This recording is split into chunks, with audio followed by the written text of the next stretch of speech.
Hello, dear listener. While editing this episode of fSobriety, James discovered that he had been recording with his microphone positioned right next to his desktop computer, which, while being the source of yours truly, has the downside of having an internal fan which sounds like a commercial airliner taking off. As a result, there is significant background noise in James's portion of the recording of the following episode. We apologize for this and hope it doesn't put you off listening to our discussion too much. Can you believe this guy is a sound engineer? What an asshole. Anyway, bearing that in mind, I pass you on to your hosts for this episode.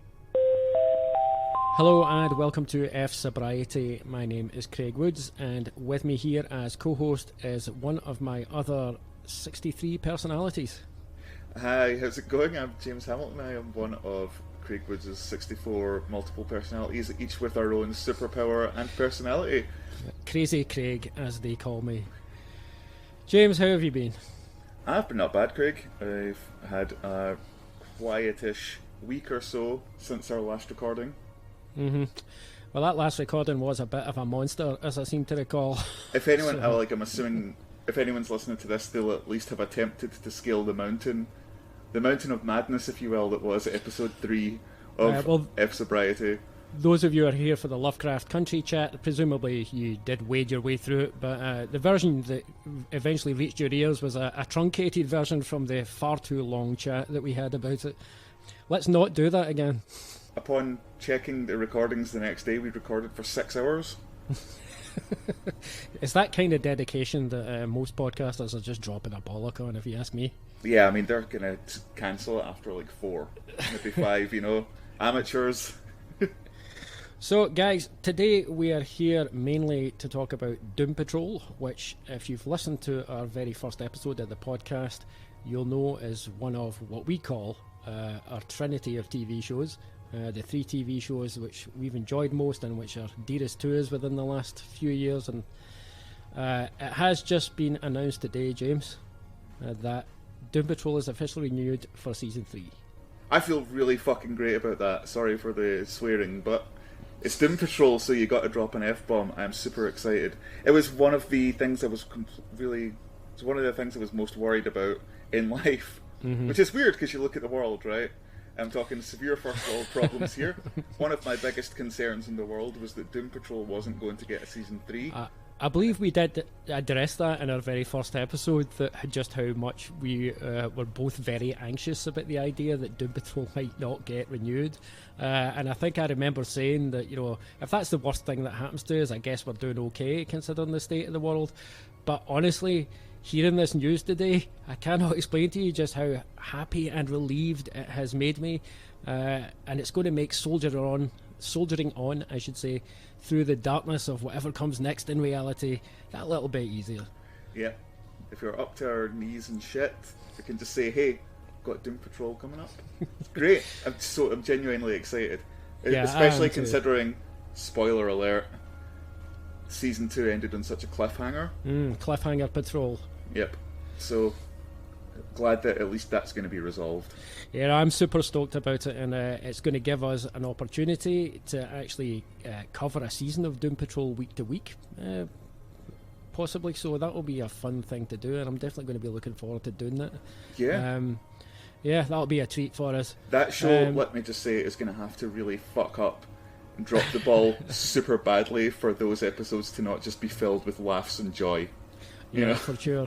Although at this point, that show has pulled off so many things that it should not have been able to pull off, that I really cannot even fathom how it could drop the ball at this point. But that's something we'll describe in more detail in a bit. If you're here for the Doom Patrol chat, then that will start. Well, you know what? I'm going to let the Hamiltron intervene here and tell you exactly what time in the podcast that starts at. So if that's all you're here for and you're not interested in Lovecraft Country, hey, we don't judge. By all means, skip ahead to the Doom Patrol chat if that's what you want. Hamiltron, where should they go? Hello, dear listener. If you wish to skip past the Lovecraft Country segment of this podcast and get to the portion of the episode where Craig and James relentlessly swoon over Doom Patrol, skip to the 72-minute mark. That's about 1 hour and 12 minutes in old money. Toodle pip.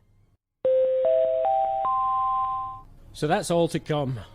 First of all, we're going to have some more Lovecraft Country chat, because this week, just a few days ago, they aired the 4th episode of the show. It left me with many thoughts that I really want to discuss. But we will try and not make it an epic conversation, because I think we covered more than enough ground on this show in our previous episodes. So yeah, we'll get to that first, and then we'll move on to the sunnier climes of Doom Patrol. Before we do that, James, you been up to anything this week that's been of note that the listeners should know about?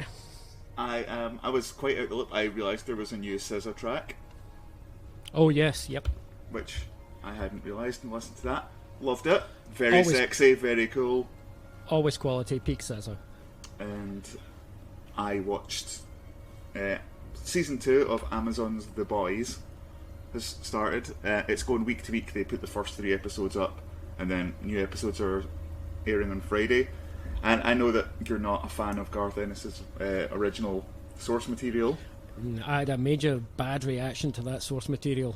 I did not read any further than a couple of issues, I don't think. So you could see you had issues with it. I've like the first couple of episodes of season 1 left me feeling kind of cold, but by the end of season 1 I was really enjoying the show, and season 2 I've really enjoyed so far. You're not the first person who knows my aversion to the source material that has nonetheless insisted on recommending the show to me, so I'll maybe get around to looking at it at some point. The other thing I've been watching and quite enjoying is the Kerry Washington and Reese Witherspoon vehicle Little Fires Everywhere. How is that? It's good. It's not to be confused with Pretty Little Liars or Big Little Lies. It's one of these shows that has that sort of a name. Yeah.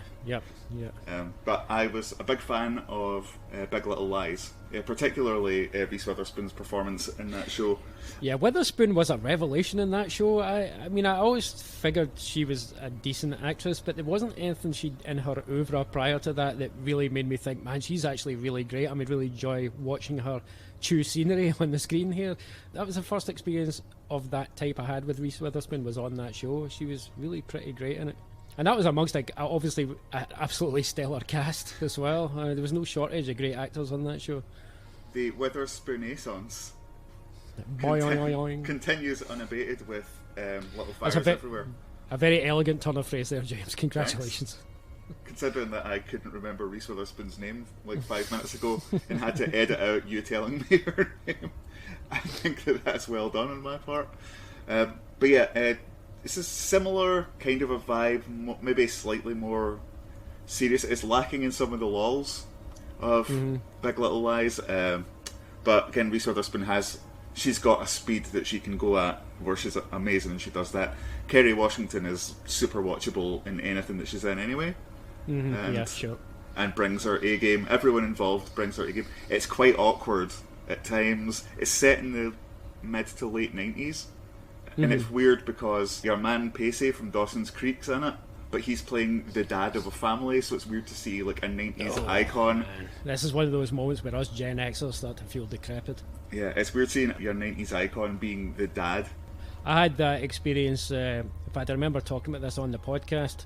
In fact, it was a previous episode. You were talking about The Colour Out of Space, and it caused me to think of the Nicolas Cage renaissance that seemed to be kind of happening. Yeah. And one of those movies, Mom and Dad, with Selma Blair as the mother and married to Nicolas Cage. And obviously there's an age gap there, but nonetheless, Selma Blair as the mother. I was like, man, all of this feels wrong. Selma Blair is not old enough to be anyone's mother. No, absolutely not on my watch. But yeah, so I would recommend it. A lot of it is super uncomfortable. It deals with class and race issues the way they were seen in the 90s.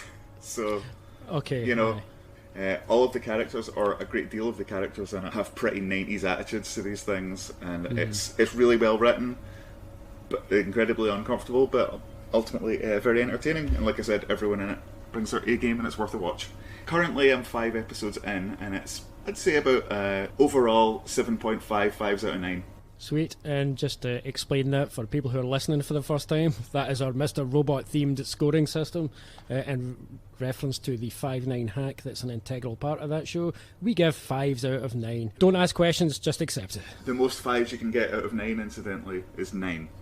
Oh yeah, I was excited to see, speaking of the 90s and people who us Gen Xers don't think should be old enough to play parents and whatnot, the Scream franchise is being rebooted.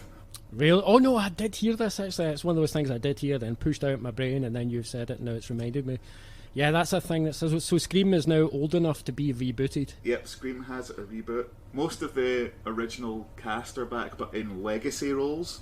Sorry, quote unquote legacy roles. It was just announced 2 days ago that Neve Campbell is reprising her role as Sidney Prescott. Oh wow! Yeah. Sorry, spoiler if you've not seen the Scream series. Sidney doesn't die. Yeah, spoiler for a 24-year-old movie. Yep, but David Arquette and Courtney Cox are both in it as well. Holy so they're moly. playing, quote unquote legacy characters in what's going to be. They're going to have like younger cast, obviously doing the killing / being the victims, I guess. Okay, Doc. Well, I'll look out for that with bated breath. Wes Craven's involvement is minimal. Well, I don't know. You don't know how busy they've been with the Ouija board. And Kevin Williamson is executive producing. We're back on Dawson's Creek. So my chat has come full circle. Craig, why don't you tell us what's been going on? Well, following on nicely from your horror-themed chat there, I started reading Mexican Gothic by Silvia Moreno Garcia, which is a kind of Mexican Gothic ghost story / horror novel. I've only just started reading it. It is very intriguing, though. I did read another one of her novels called Gods of Jade and Shadow, which was a kind of a magical realist story, which I do recommend. Yeah, my tastes are very predictable, James. You know what to expect. But I'll keep you posted. But so far, I'm only a couple of chapters in, and it's already hit a few notes of horror that really chime well with me in ways which, unfortunately, Lovecraft Country I was hoping would, but has failed to do. But more of that in a moment. You're like apologising for the fact that, maybe not apologising, but you're referencing the fact that you have obvious, taste points. That's I know your tastes, I know what entertainment you're into. Almost as if me just talking about the 90s was a big revelation for me. Well, James likes things from the 90s. I'm reminded of that time that you tweeted about not so long ago, where I described you as being the most Gen X person I know. To which Sarah replied, "Sick burn." Yeah. That was, I had meant it as a compliment, but when she said that, I realised that it could be seen as a burn. It's a double-edged burn. Otherwise, I've spent the past week listening to a lot of the new Bobby Sessions album and the new Rex album, because I like my hip-hop me. You do? You like the raps? Yeah, I highly recommend it. Do you like Bobby Sessions? I do. I've heard a few Bobby Sessions tracks. Yeah, his new record is peak quality, and the new Rex is very good if you like... more towards the slightly retro, looking back to the 90s style of hip-hop, but it's very, very good. Did you just say 90s retro? Sign me up for that shit. I know, I forget sometimes who I'm speaking to. It's mainly because in my head I'm just speaking to myself. Yeah. As Gen Xers, we are never free from the spectre of the 90s. No. And speaking of spectres, let's move on to a wee chat about Lovecraft Country.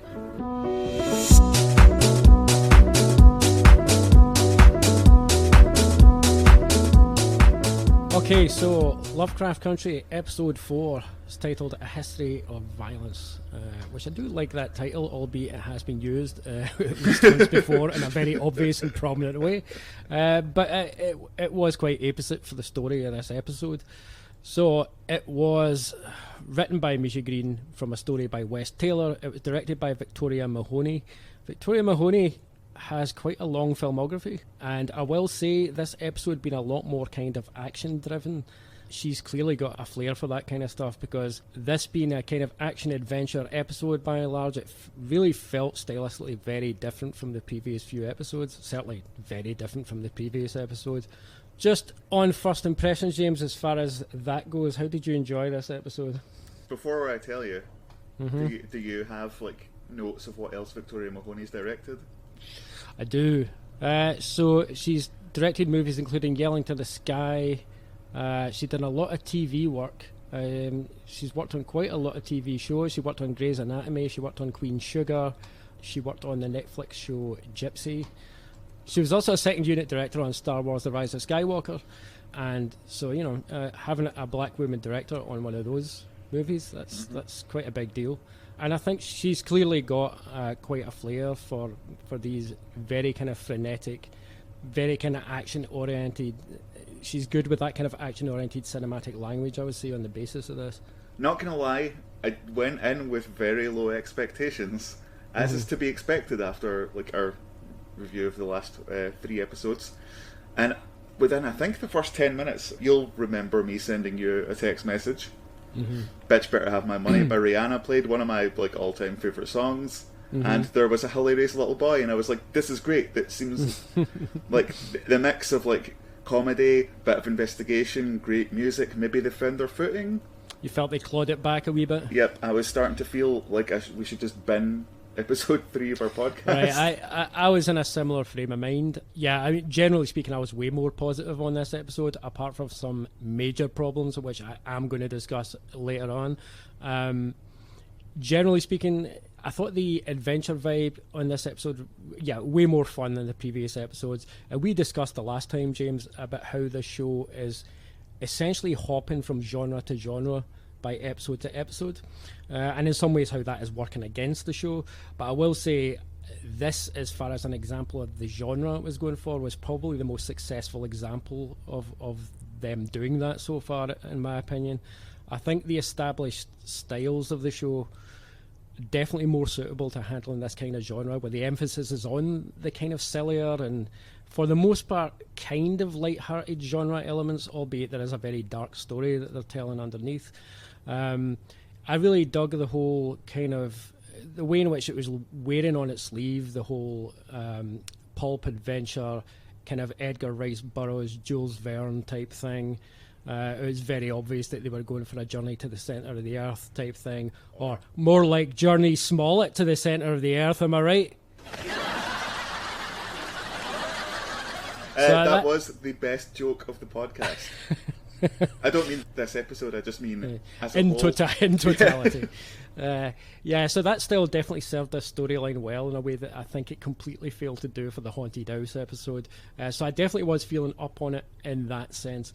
Because that Haunted House episode, not to hark on that too much, but it did fail to provide any suspense for me personally, and I know you feel the same way, because the style of it was just so blunt and kind of very in your face and ridiculous and zany, which is not really what I want from my horror genre.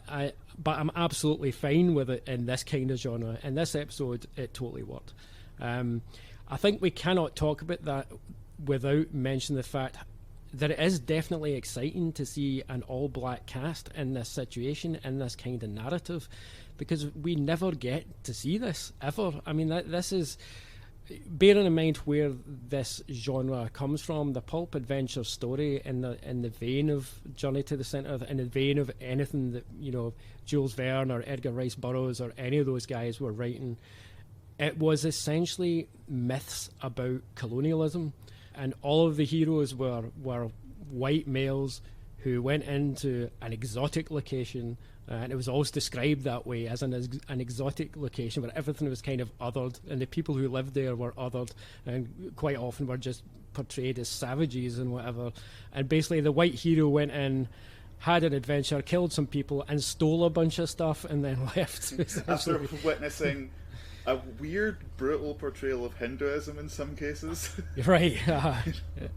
So it's big up Temple of Doom. Even later adventures, like your Tomb Raider, for example, has, like, you know, gender switch where you've like the white female protagonist, but still, oftentimes it's like, oh, I'm going to go and explore these exotic ruins where there's underground dungeon systems of lost civilizations that are so weird because they're not white European civilizations. Right, exactly. You know? And Tomb Raider is an interesting example of that, actually, because it's a way in which the genre... Some people, when they were approaching that genre later on in a kind of more recent time, were trying to dress it up as being a bit more progressive, but really all they did was just have... Lara Croft is essentially a male character, because she doesn't do anything particularly differently that most of the male protagonists of those earlier narratives did. She essentially just does the same thing. Have you seen the new Lara Croft Tomb Raider movie? I have not, admittedly. Right, okay. It was heralded as being a more, female-driven, more kind of like feminist-centric action hero. Like Lara Croft wasn't wearing like a tank top with short shorts and stuff. It was like, here's a real hero, a real female action hero that can be inspirational and young girls can get behind. And she spends fucking 90% of that movie getting captured and getting into trouble and being rescued by men. I shit you not. It's fucking ridiculous. That is stunning. I guess they attempted to desexualize Lara Croft by having her be really shit at tomb raiding. You had one job, Tomb Raider movie. Also, there's no actual tomb raiding until about the last 15 minutes of the film. Wow. Could you imagine if you watch Herbie Goes Bananas and Herbie doesn't go bananas for most of the film? Nary a banana to be had. To be fair, this episode doesn't make that mistake. I mean, we get the three main characters in this episode, Tick, Letty and Montrose. They all have good moments, each of those characters in this episode, and all of them are pretty strong. All three characters are pretty strong. Like, oh, by the way, despite my continuing of this series, like, I think they make a great dramatic and, as you say, sometimes comedic team. You should be able to put those characters into situations and have it just be entertaining because of the characters and how they interact with each other. They make a great heroic trio, I think. Yeah, I agree. I think the three characters have great chemistry, and obviously the actors are doing sterling work with each of these characters. Cannot fault any of that. I will say, one of the things that's really exciting about having a group of black characters in this narrative is that it's not just the novelty value of the fact we haven't seen it before. It's the fact that having a cast of black characters also brings just a whole new flavour and a whole new perspective to that story itself, because there's a kind of layer of knowing where this narrative traditionally comes from. And the show does not really have to do that much work for you to really appreciate how these things are being kind of reclaimed and kind of how the authority behind those established narratives is being undermined in a really playful way. And for all of the things this show, in my opinion, gets wrong in the way it kind of hammers home certain points, it did not have to do too much work with that, and I'm thankful that it didn't attempt to do too much with that. I will say, actually, this episode does way more to reckon with the colonialism of pulp adventure stories than the whole show so far has managed to do with the legacy of Lovecraft, which is ironic. Yeah. So outside of the three main cast members for the episode, I do feel there was all of the characters this week that we saw all had really great moments, and I was super glad that Ruby, whom I love, is probably my favourite character on the show. I really liked her journey in this episode, even though it was kind of unpleasant. I was just glad that she was allowed to blossom and not be stuck having her arc only be about what was happening with Letty. Like, she had her own narrative to deal with in this episode, and it made me quite glad to see that. And I really enjoy watching Minmay Masako's performance in that role. I think she's incredibly good. There's some great character moments in there that she does brilliantly. Ditto with Hippolyta and Dee. I really enjoyed the fact that they got their own little adventure to the side, and I liked that whole scene in the planetarium. I loved that. I thought that was a really nice touch. These were all major positives that, the first 2/3 of this episode, at least, I was like, this is actually pretty strong. And the faith was coming back, James. I was thinking, yeah, we're over the hump. This show's going to claw me back in. Didn't quite go that way. But anyway, you mentioned a little bit the soundtrack there earlier. I really enjoyed the soundtrack in this episode. Again, with the clash of the eras, which is kind of pushing again to that sort of timeless vibe with the past and future leaking into each other, which is, again, working at that sense for me that the writers are on some level aiming for the idea that destabilizing white supremacy in some ways undoes the rigidity of the passage of time, kind of bringing all eras into one simultaneous whole, as it were. But that's just my interpretation, because I'm obsessed with that thing, as you know. I do. It's a theme I really enjoy that stuff. It's a theme you explore in your novel Redshift Over Badtown. Hashtag plug. Available where all good books are sold. And it's always great to hear Rihanna in any context, but particularly exhilarating in the 1950s. Although I'm not really sure why Christina, of all people, deserved such a badass theme tune. On this theme, actually, a time machine was mentioned in this episode. because when Christina goes to meet with the police captain, he mentions that there is a time machine. He mentions something about there being a key to a time machine.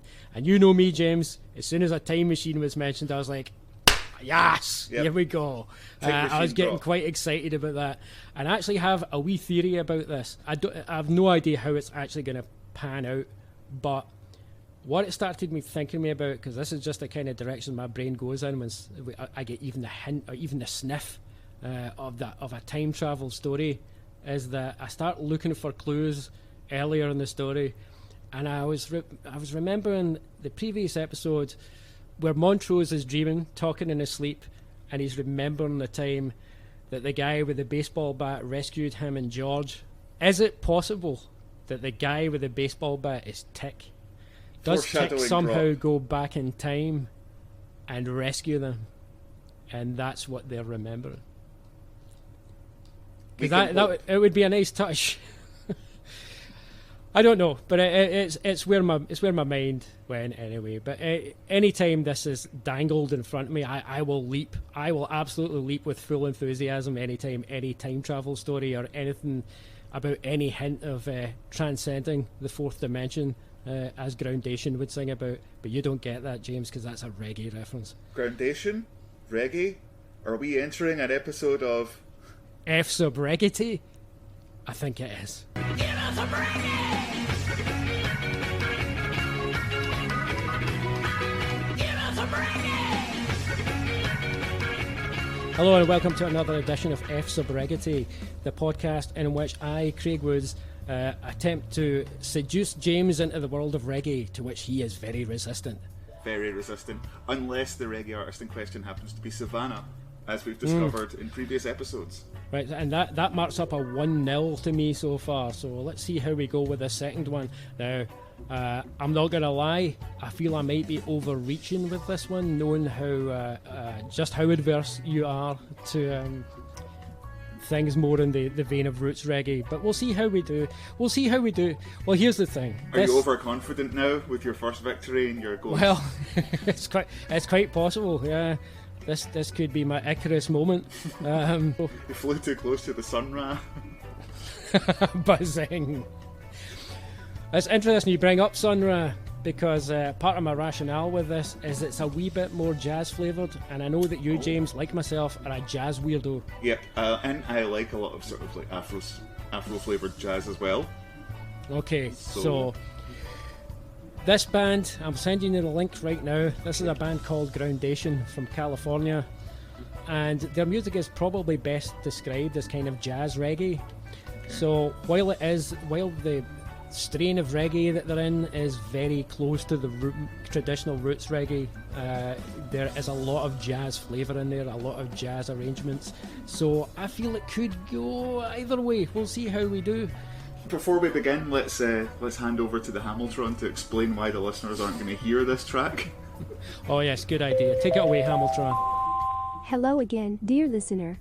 Due to copyright law, we are unable to play you the tracks being reviewed in this reggae-based podcast within a Lovecraft Country segment of a Doom Patrol podcast, but we encourage you to check out the artists for yourself.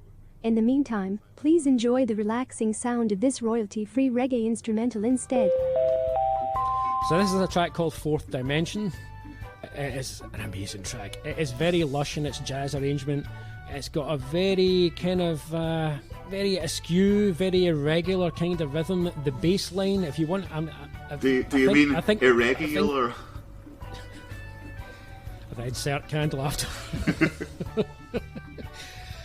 I think if you tune into the bass and you tune into what the percussion is doing, and then when the horns come in about halfway through, see if you tune into those. I think that's how you'll personally will get the most enjoyment out of this track, and hopefully that way, you know, it'll kind of let the other elements flood over you until before you know it, you're immersed and loving it.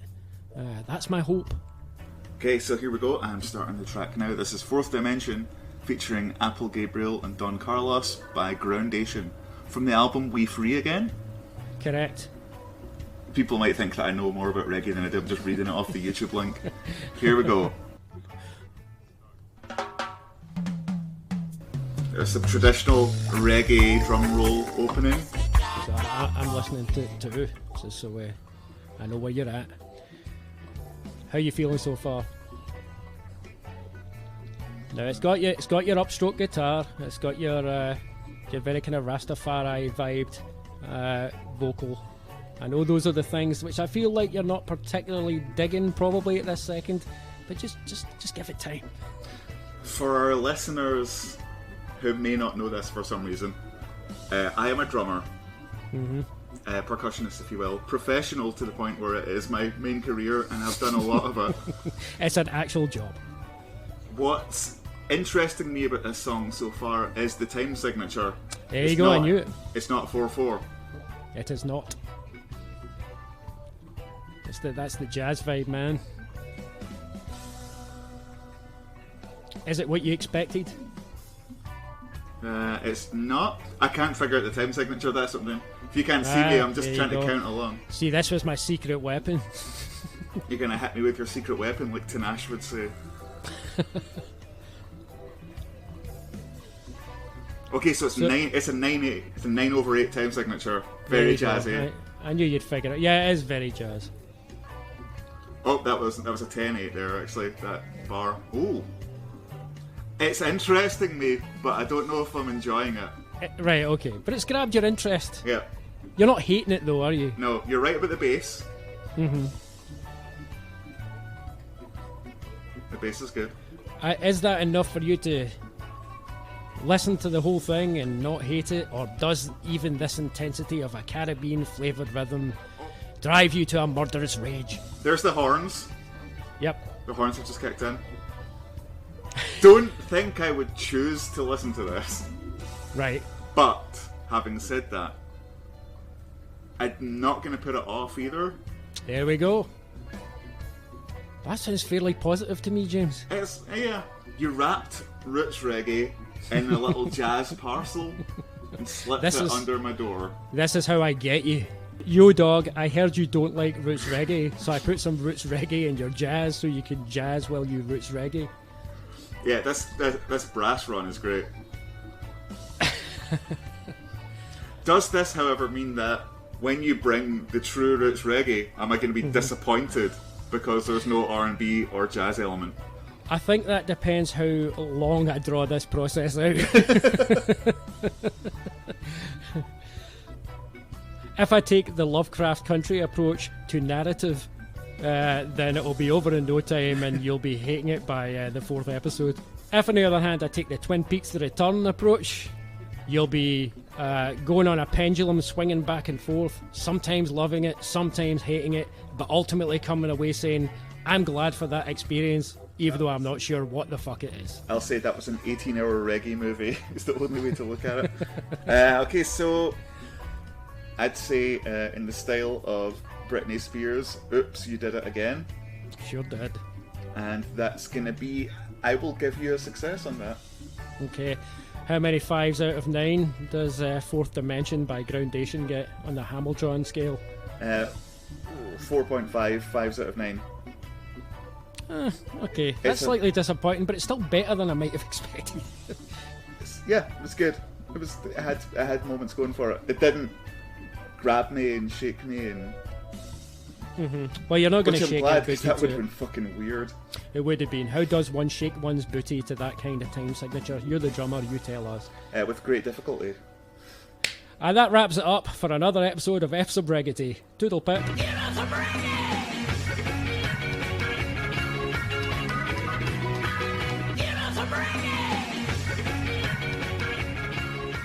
Well, that was another sterling episode of fSobriety. And can I just say, once again, those guys on fSobriety, they really do the business. They've got it going on. They know what they're talking about. Yep. Not like us. No, we know little to nothing about any of our chosen subject matter. Speaking of which, our chosen subject matter for this week, it's still Lovecraft country for the time being. So yeah, like I said, some great character beats in this episode. I really liked Dee's announcement to the rest of the planetarium about Hippolyta having discovered a comet. It was a nice little touch. It's these little touches I wish the show would do a lot more with, because as much as I like it mentioned here, I mean, it could come back in later episodes to have some particular meaning. We do know, obviously, that there's the presence of Winthrop's orrery, which is going to play some sort of role. So clearly, Hippolyta being a stargazer is going to have some kind of relevance. But there's so many nice little touches that the show sometimes throws in that I don't feel it fleshes out enough. But I'm still super glad they're there, because it was a nice little moment. It was also a nice moment for Dee. I like that she's quite outspoken, not afraid. She's a great character. I'm really curious as to where they're going to go with her. Do you know what I liked about that as well? Is that it showed it didn't tell. And there's not enough of that in the show, unfortunately. It's one of the few... I think that's why it felt so refreshing when that scene happened, was that this is one of the few moments where the show is, as you say, showing rather than telling us. A side note here, actually, some of my research online about the novel by Matt Ruff that I've not read, and I know neither of you, there have been changes by the writers here that they have put the women more at the centre of the story. So apparently when this road trip happens, it is actually just Tick and a bunch of guys, and the women are not present. Oh. So it's interesting that they chose to do that, and I think it is actually really having a positive effect on the story. It's adding more flavours, and I think with the interactions with these characters, as we mentioned earlier, with the three leads of the episode, there's a whole chemistry there that you would not get if it was an all-male cast. So I think it's definitely an interesting decision, and it's one of the things that definitely does work in this episode. Speaking of female characters, another moment here that I think I enjoyed, although it's still not sitting totally right with me, is when Christina turns up at the Winthrop house and Letty kind of faces her down. I'm big on Letty doing this. I like this dynamic between her and Christina. I liked how this scene played out. Definitely one of the things the show is doing by introducing Christina, and I think I mentioned in our previous episode that Christina is not present in the novel. In the novel, it's a male character called Caleb Braithwaite. For whatever reason, they've decided to gender swap that character. But I think one of the themes they're definitely trying to go for quite consciously by doing that is that Christina is bringing in this extra element of trying to suggest that she and Letty should kind of be sisters against male oppression. So there is this idea that it's not just white supremacy, it's also patriarchy that's the problem. As far as the relationship between Letty and Christina is concerned, it's ludicrous, obviously, because there is a massive social class divide between the two of them, and Letty's not an idiot, she's not remotely swayed by this. And it struck me that this exchange here and this relationship between these two characters is quite emblematic of the fact that, you know, white supremacy is not just about open hostility and burning crosses and lynchings. White supremacy is also insidious, and it often appears in the garb of being an ally, you know. And this is a classic example of that. You know, Christina's presenting herself as an ally, but yet when you analyse the conversation between them, she's kind of insisting that Letty do all the labour, you know. And there's a kind of a shade here of the way in which plenty of black feminist activists out there are continually having to reckon with white supremacy in their dealings with white feminists. And I'll not say too much about that, as it's really not my lane, but there are more than enough black feminist activists out there online who you can go and follow and read, and they've certainly written extensively about their experiences with this, so look it up, guys. But I felt it was I do feel that is quite an astute representation of that kind of dynamic. And I think the fundamental thing about Christina here is she is, of course, being totally disingenuous, because Christina has no interest in sisterhood. The only thing Christina is interested in is power.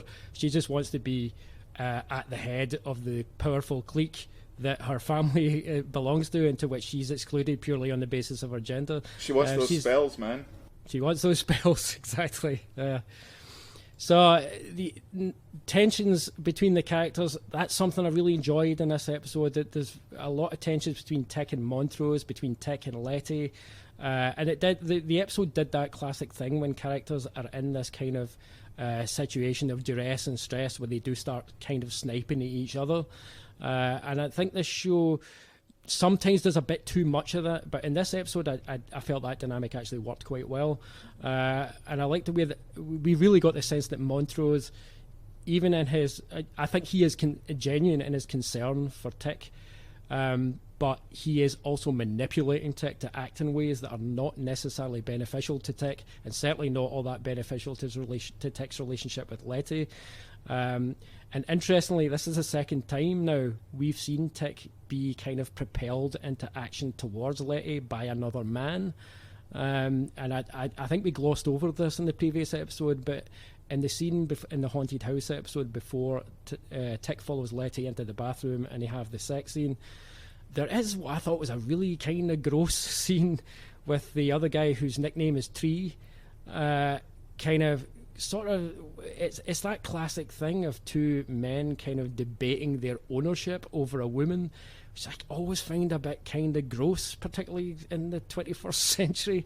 And that part of that episode really bothered me. So at least in this instance, it wasn't quite as unpleasant as that. But certainly, Tick is more visibly a flawed character. I mean, it's quite clear that, and this probably plays in a wee bit to the fact he has a military background, is that anyone who speaks to him with kind of authority, he's kind of quick to try and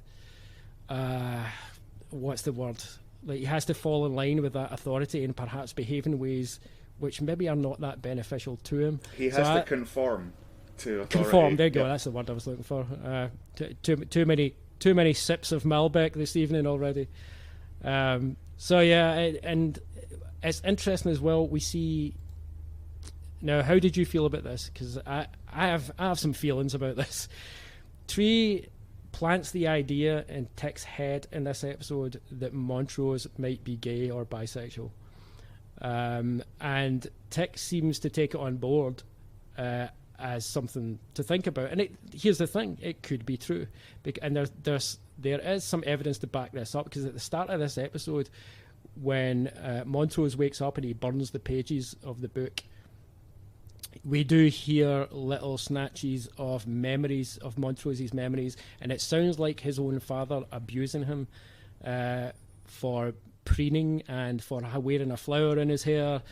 And so it does kind of seem that maybe Montrose's own father was the kind of person who tried to quote-unquote beat the gay out of his son, and where this also ties in with the title of the episode, A History of Violence, is that Montrose is essentially replicating that cycle of abuse, because we know he was quite abusive to Tick as Tick was growing up. And does it all stem from self-loathing? It was interesting. I think the reason I have some misgivings about it, though, because I don't know that I entirely trust this show to handle it well. I wish I did, but I feel like this show is, as much as it is great in places, it's decidedly not great in others. And there's one particular egregious example of that I'm going to get to in just a bit from this episode. I mean, it shits the bed at the end, right? But we'll come to that. We'll come to that.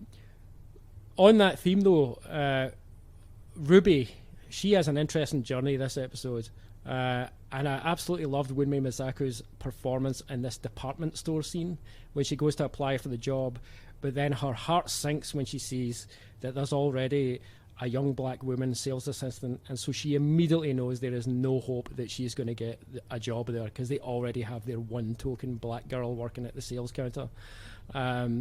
This really hit all the right tragic notes for me. And I think Wunmi Misaku's performance, it's one of those great examples of when an actor is so in the role that they can convey so much without words, because the expressions on her face when she saw that young woman behind the counter and then she turns around, pretends she's browsing, my heart broke at that part. I was like, God, that is such a good performance. You really got the sense it's like she wants to be out of there immediately, but she also is too proud to just turn around and admit defeat. She's got to at least talk to this girl first. And the performance of the other young woman in the scene I really liked as well. I really liked you got the sense of how excited this young woman was that she noticed there was a black woman shopping in the store and she could not wait to go and help her. All of these things, little touches in that scene, there was a sense of desperation as well. I found all that stuff quite devastating. It's this kind of stuff in this show that I find most affecting. It's not the crazy in-your-face, certainly not the crazy in-your-face horror of the haunted house episode. It's this kind of stuff I find devastating. And I think the actors are doing such a great job that I kind of wish the material would reward that a little bit more. Despite all my happiness of seeing Ruby develop a bit more. I don't know that I'm thrilled with her fling with Criswell, or William as his name is. I refer to him as Criswell. I think this might be the first time in our podcast that we've referred to him by his character name and not as Criswell.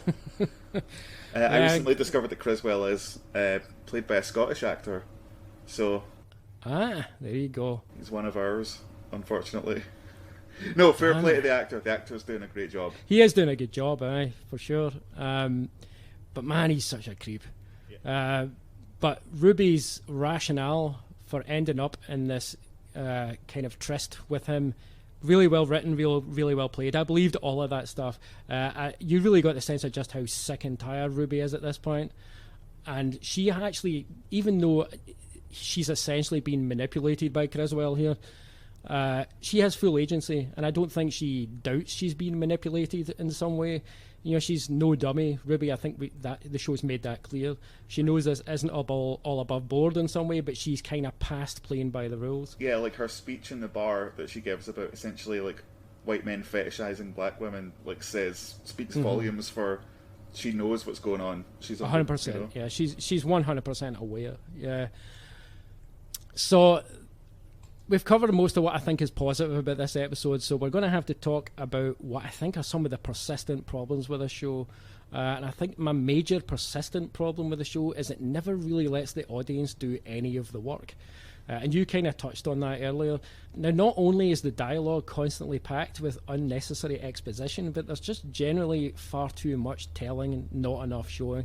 And one of the things I learned in my research about the novel is that the whole museum adventure is actually way more puzzle solving oriented in the novel, and the reader actually follows the characters as they attempt to solve the puzzles. This show never permits the audience anywhere near that level of participation, and in fact, to be blunt, if there's one thing that persistently drives me a bit nuts about this show, it's that the audience is consistently kind of kept at bay, and we're only permitted to kind of observe and never really get involved. And this extends as far as the textual references that it's making, some of which are great, you know, which we've previously discussed, but which are just kind of hammered home with sledgehammer force sometimes. I mean, for example, I thought it was a cool touch when we saw that kid in the library getting peeved with Tick and Letty as he was sitting there reading Journey to the Centre of the Earth. I loved that, thought that was amazing, and it was great foreshadowing. It was a really nice touch. For me, that's all they needed in terms of referencing that book. It's a shame they had to then completely undermine it later by having Tick actually say out loud, "Oh, this is some Journey to the Centre of the Earth shit," and I'm just like, I get it. I'm not an idiot. I understand what you're doing, show. I understand. It is moments like this where I do kind of feel the show is being written for kids almost, right? I mean, if you remove the more adult references and the language and the sexual content, a lot of the writing on this show, particularly in relation to the fantastical elements, is easily comparable to R.L. Stein's Goosebumps. And it's the same with, you know, that bit towards the end of the episode where they're in the tunnel and Letty recognises the body floating by as being one of her neighbours that went missing. Did we need that dialogue? And furthermore, how would she recognise him anyway in a dimly lit tunnel?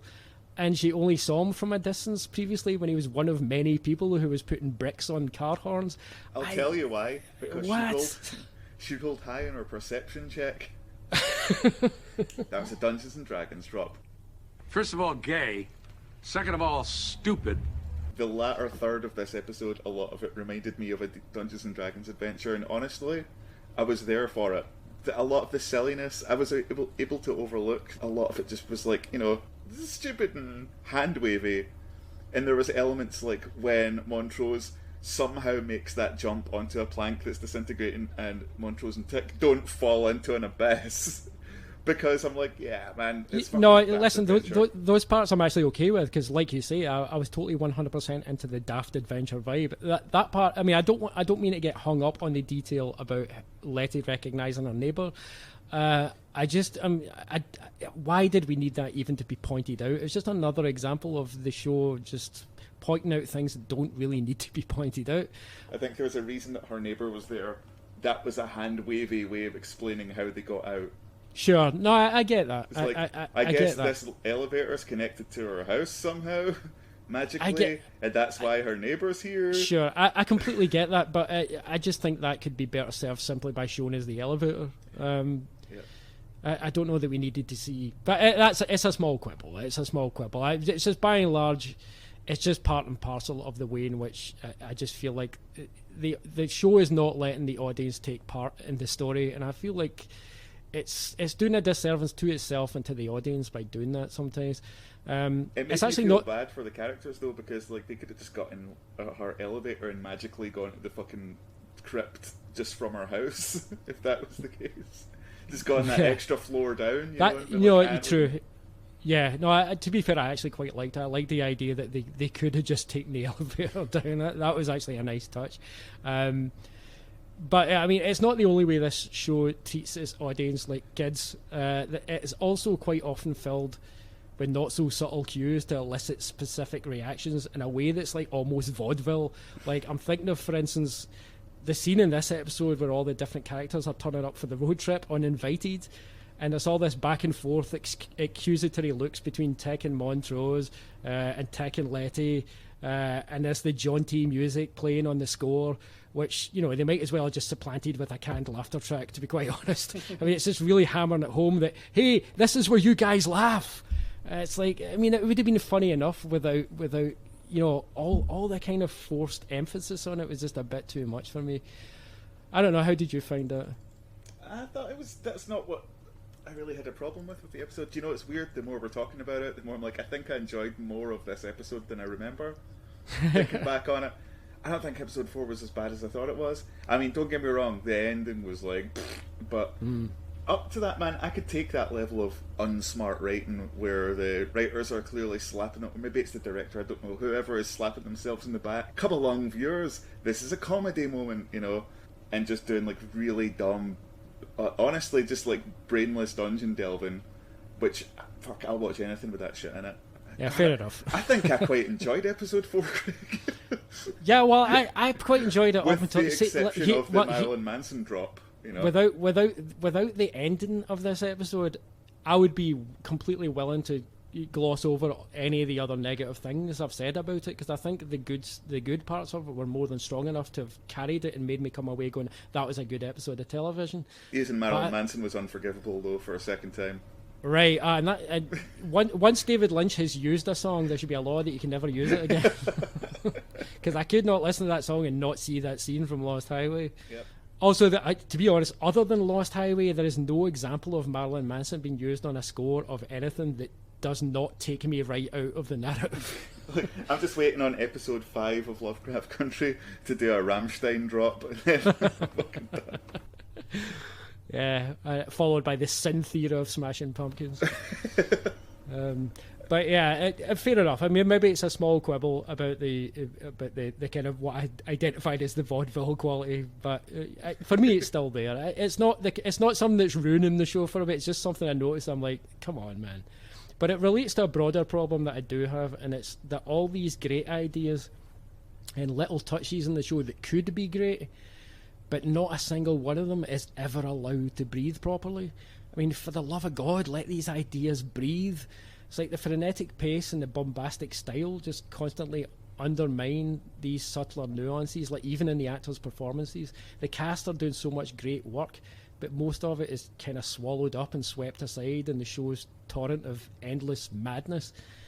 And I think I've said before that the show is maybe trying to do a bit too much, and I think that's definitely not helped by the genre-to-genre hopping from episode to episode, as I think it just means they're imposing strict parameters on themselves every week. So it means that certain developments have to be hit and certain spectacles have to be shown, and a lot of the more rewarding and interesting elements are just crammed into the the tiny crevices that remain, and it's kind of making the show increasingly frustrating to watch. But anyway, we have to talk about this ending. Yep. We have to talk about this ending in which an Arawak two-spirit character is introduced and then seemingly rescued from Titus Braithwaite's Winthrop's catacomb, and it's in the curse, only to be summarily executed before the end credits. And some background for this: the Arawak are one of the most prominent native peoples in South America and the Caribbean. The term two-spirit is actually a 20th century term. It's just coined to reflect what was basically the acceptance and even celebration in some cases of members of their communities who existed outside the male-female gender binary. And there's many different interpretations of this. So it can include physically, as in the case of this character, or it can simply mean socially in terms of gender roles. And it can also mean in terms of sexual orientation. And there's a lot of talk about it now because it's generally accepted now that, you know, there were trans communities essentially in a lot of these cultures, but they weren't specifically referred to as trans. They were just one of the many different groups that would have fallen under this umbrella two-spirit term. And so when people talk about trans rights a lot, and this comes up as being an example of, well, actually trans people have always been here essentially.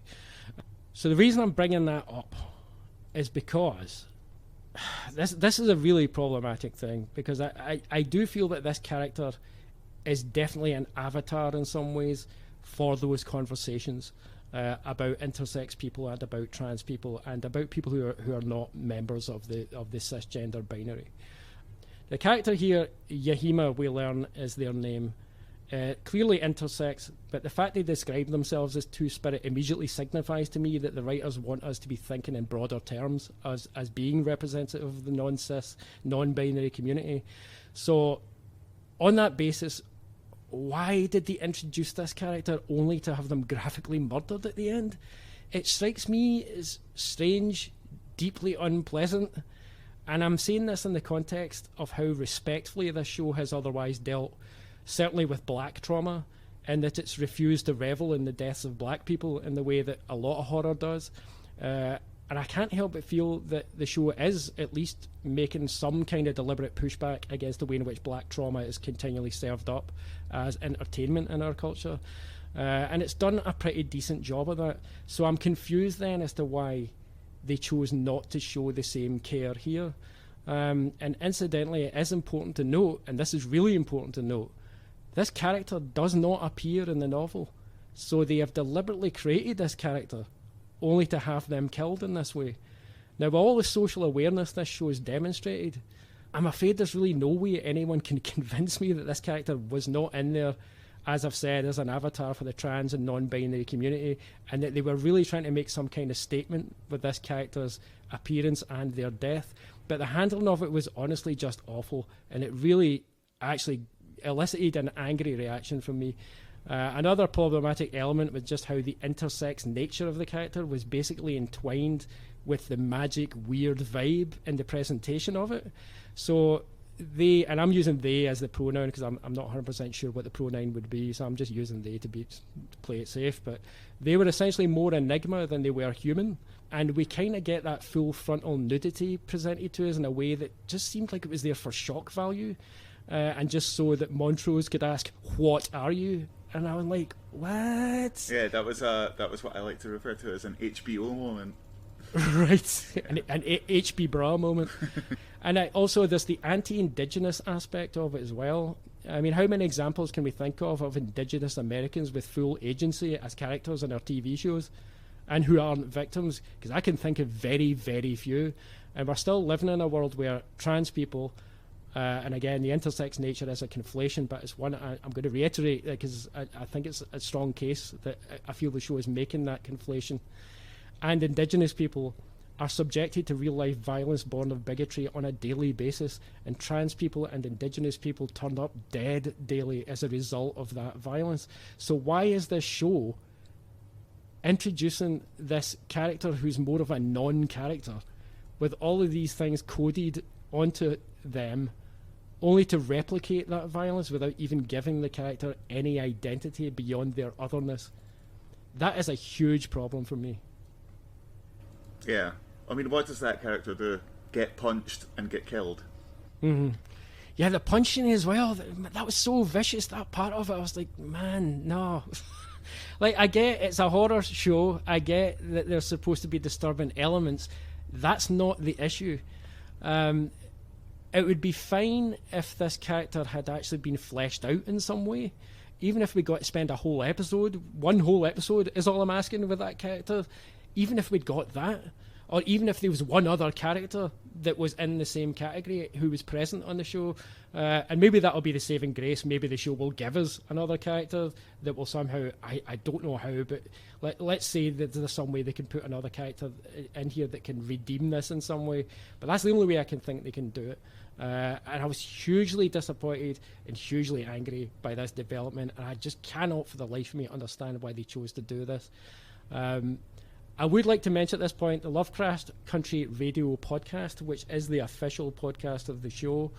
It is presented by Ashley C. Ford and Shannon Houston, who are two black women, and Houston is in fact on the writing staff of the show. And the episode this week was quite interesting.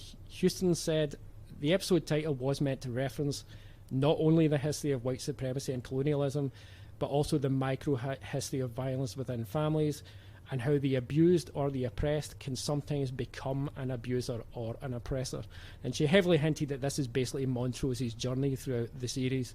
And I think that certainly ties in with some of the things we've speculated on about as far as Montrose is concerned. It's an interesting discussion, and I recommend going to listen to it. I'm not going to say too much about it because white dude on a podcast, again, it's just not my lane. So go and listen to it, guys. It's worth listening to. What I will say to wrap this particular thing up is that I get that showing Montrose committing murder certainly delivers that message, but what I don't get is why they went out of their way to create an intersex character, an intersex indigenous character who's barely on screen for 2 minutes before they're just dispatched. I mean, a more effective way of doing it would have been to give Yahima, like much of the content on this show, give it a chance to breathe before being erased. So give Yahima a chance as well, you know.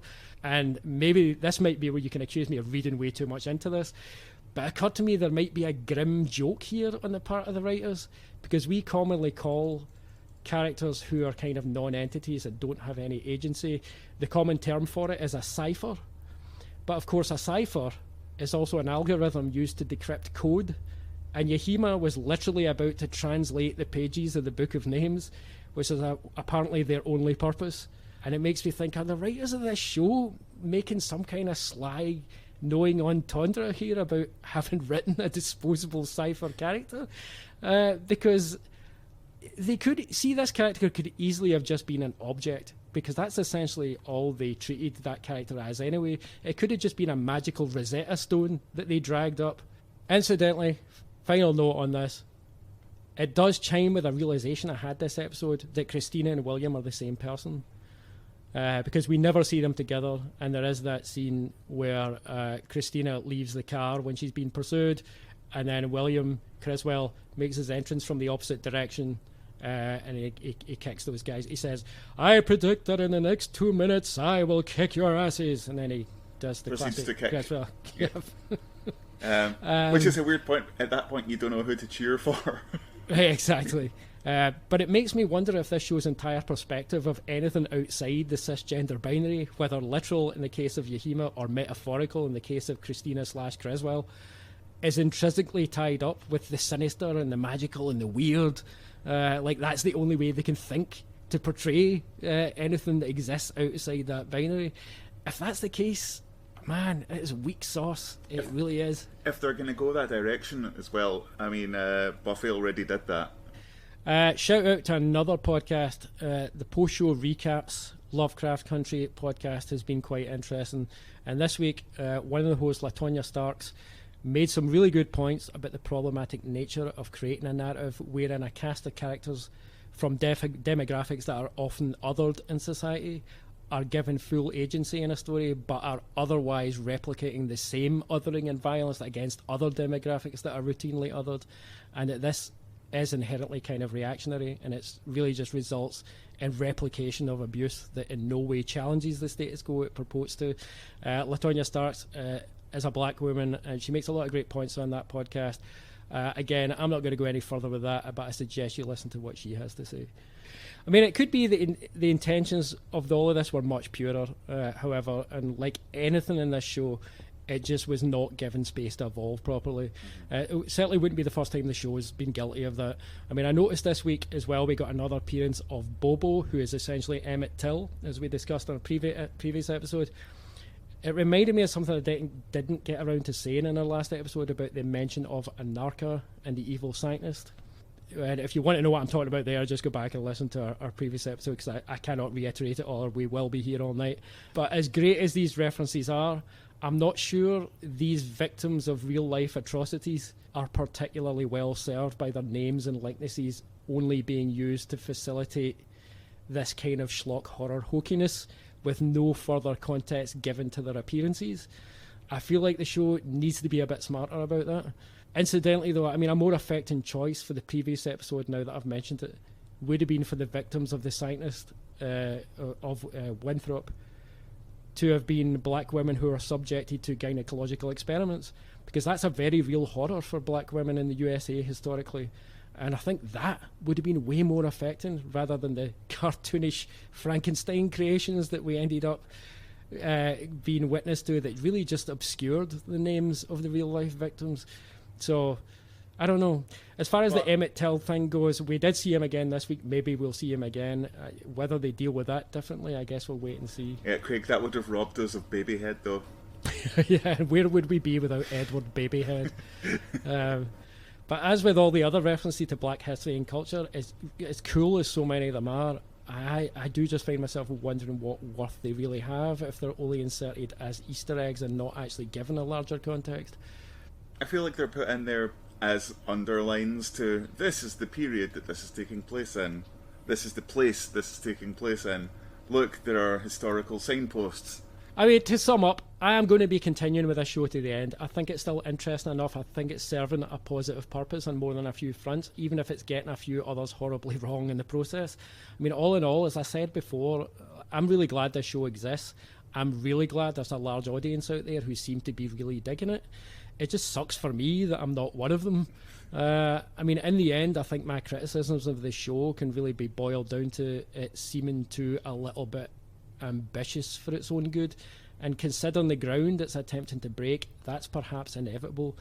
I mean, black creators are historically given so few opportunities to create narratives like this for a large audience that show black characters as the heroes, as the protagonists of genre fiction that is, you know, normally saturated white.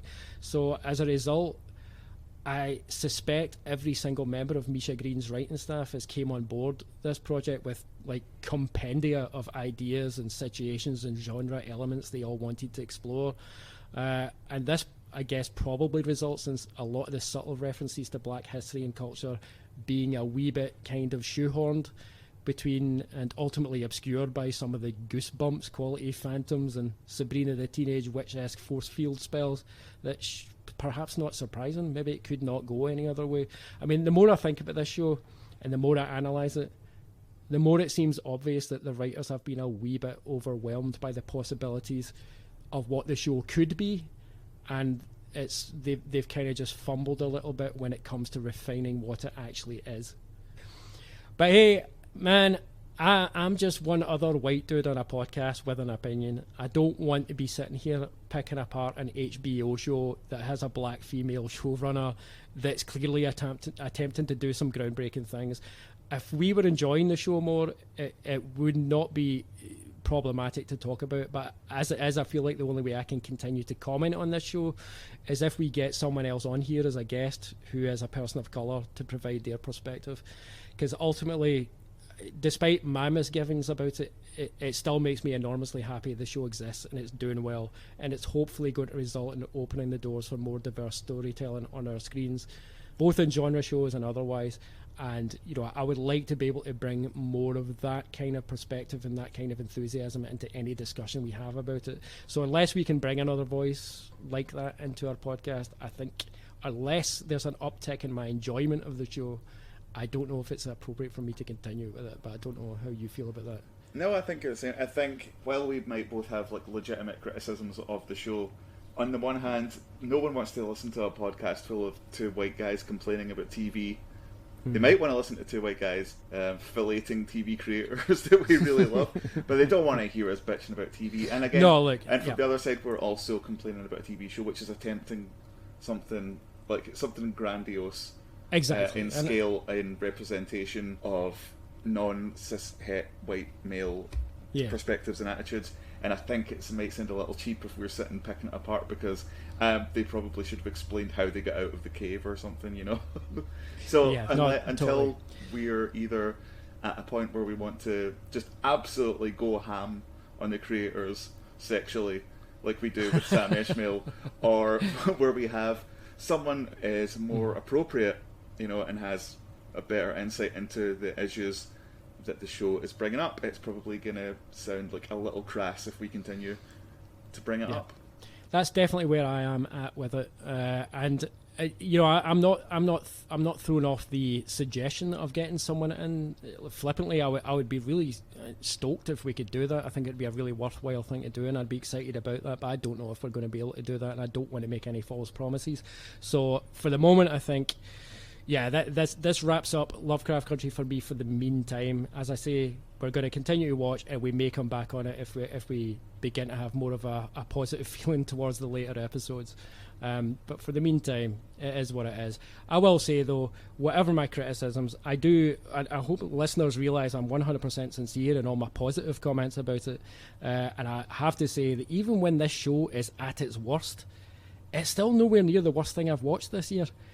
Looking at you, Westworld Season 3. All right. Shall we move on? Let's move on. We're going to go to the bar and we'll be right back. We're going to take in a positive upswing in this episode, and we're going to start talking about, in broad terms, HBO Max / DC's Doom Patrol, and more specifically Season 1 thereof.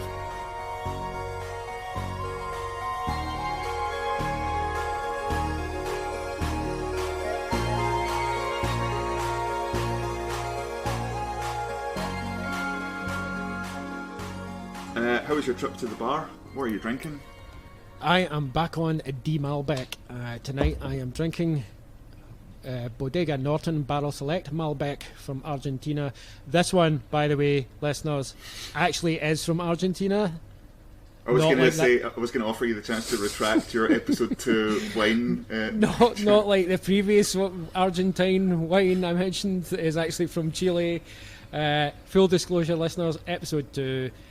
I was at a funeral earlier that day. At the time of recording, I was on my second bottle of wine, so, you know, the first bottle of wine I drank actually was from Argentina. And that's where I got confused. There you go. We like to keep our listeners informed of when... The perils of podcasting and drinking, kids, just so you know. If anyone's under the impression that it's just a bit that we do, or like a joke about how we drink during the podcast because we just wanted it to fit with the name fSobriety. No, we do tend to get more drunk as the podcast goes on, so, you know, that's why I think by the end of each episode the conversation flows more freely and information flows a little worse. Anyway, tonight I am drinking Williams Brothers Caesar Augustus IPA Lager Hybrid. Fancy pants. Speaking of fancy pants, let's talk Doom Patrol. We had sort of a gloomy conversation about Lovecraft Country. Now let's have a doomy conversation. Tonight's episode is all about the gloom and doom. Boing. And there's your episode title. So, Doom Patrol, a show that kind of snuck up on both of us, really, and a show we ended up enjoying way more than either of us, I think, expected to, probably for various reasons. We're going to focus mainly on Season 1 this evening because we've got so much to say about this show because we both love it so. And we've got 2 whole seasons to talk about.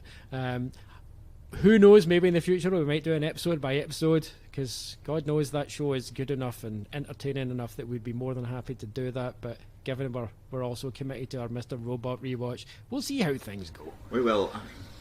I can see us coming back to just talk about Doom Patrol in general. We could fill multiple episodes in just general talk about it without going deep into each episode. I think we've proven that beyond a doubt with previous Just Hangouts. Yeah. So what's your history with Doom Patrol, James? What was your relationship, if you had any, prior to the show itself? So prior to watching Doom Patrol, for the listeners out there, the listener thanks me, I had... Shout out to my sister. Is that your sister? Yeah. That's my sister, yeah. Prior to watching the DC TV show Doom Patrol, I had little to no experience of Doom Patrol as a property. Okay. I was obviously aware of the character of Cyborg.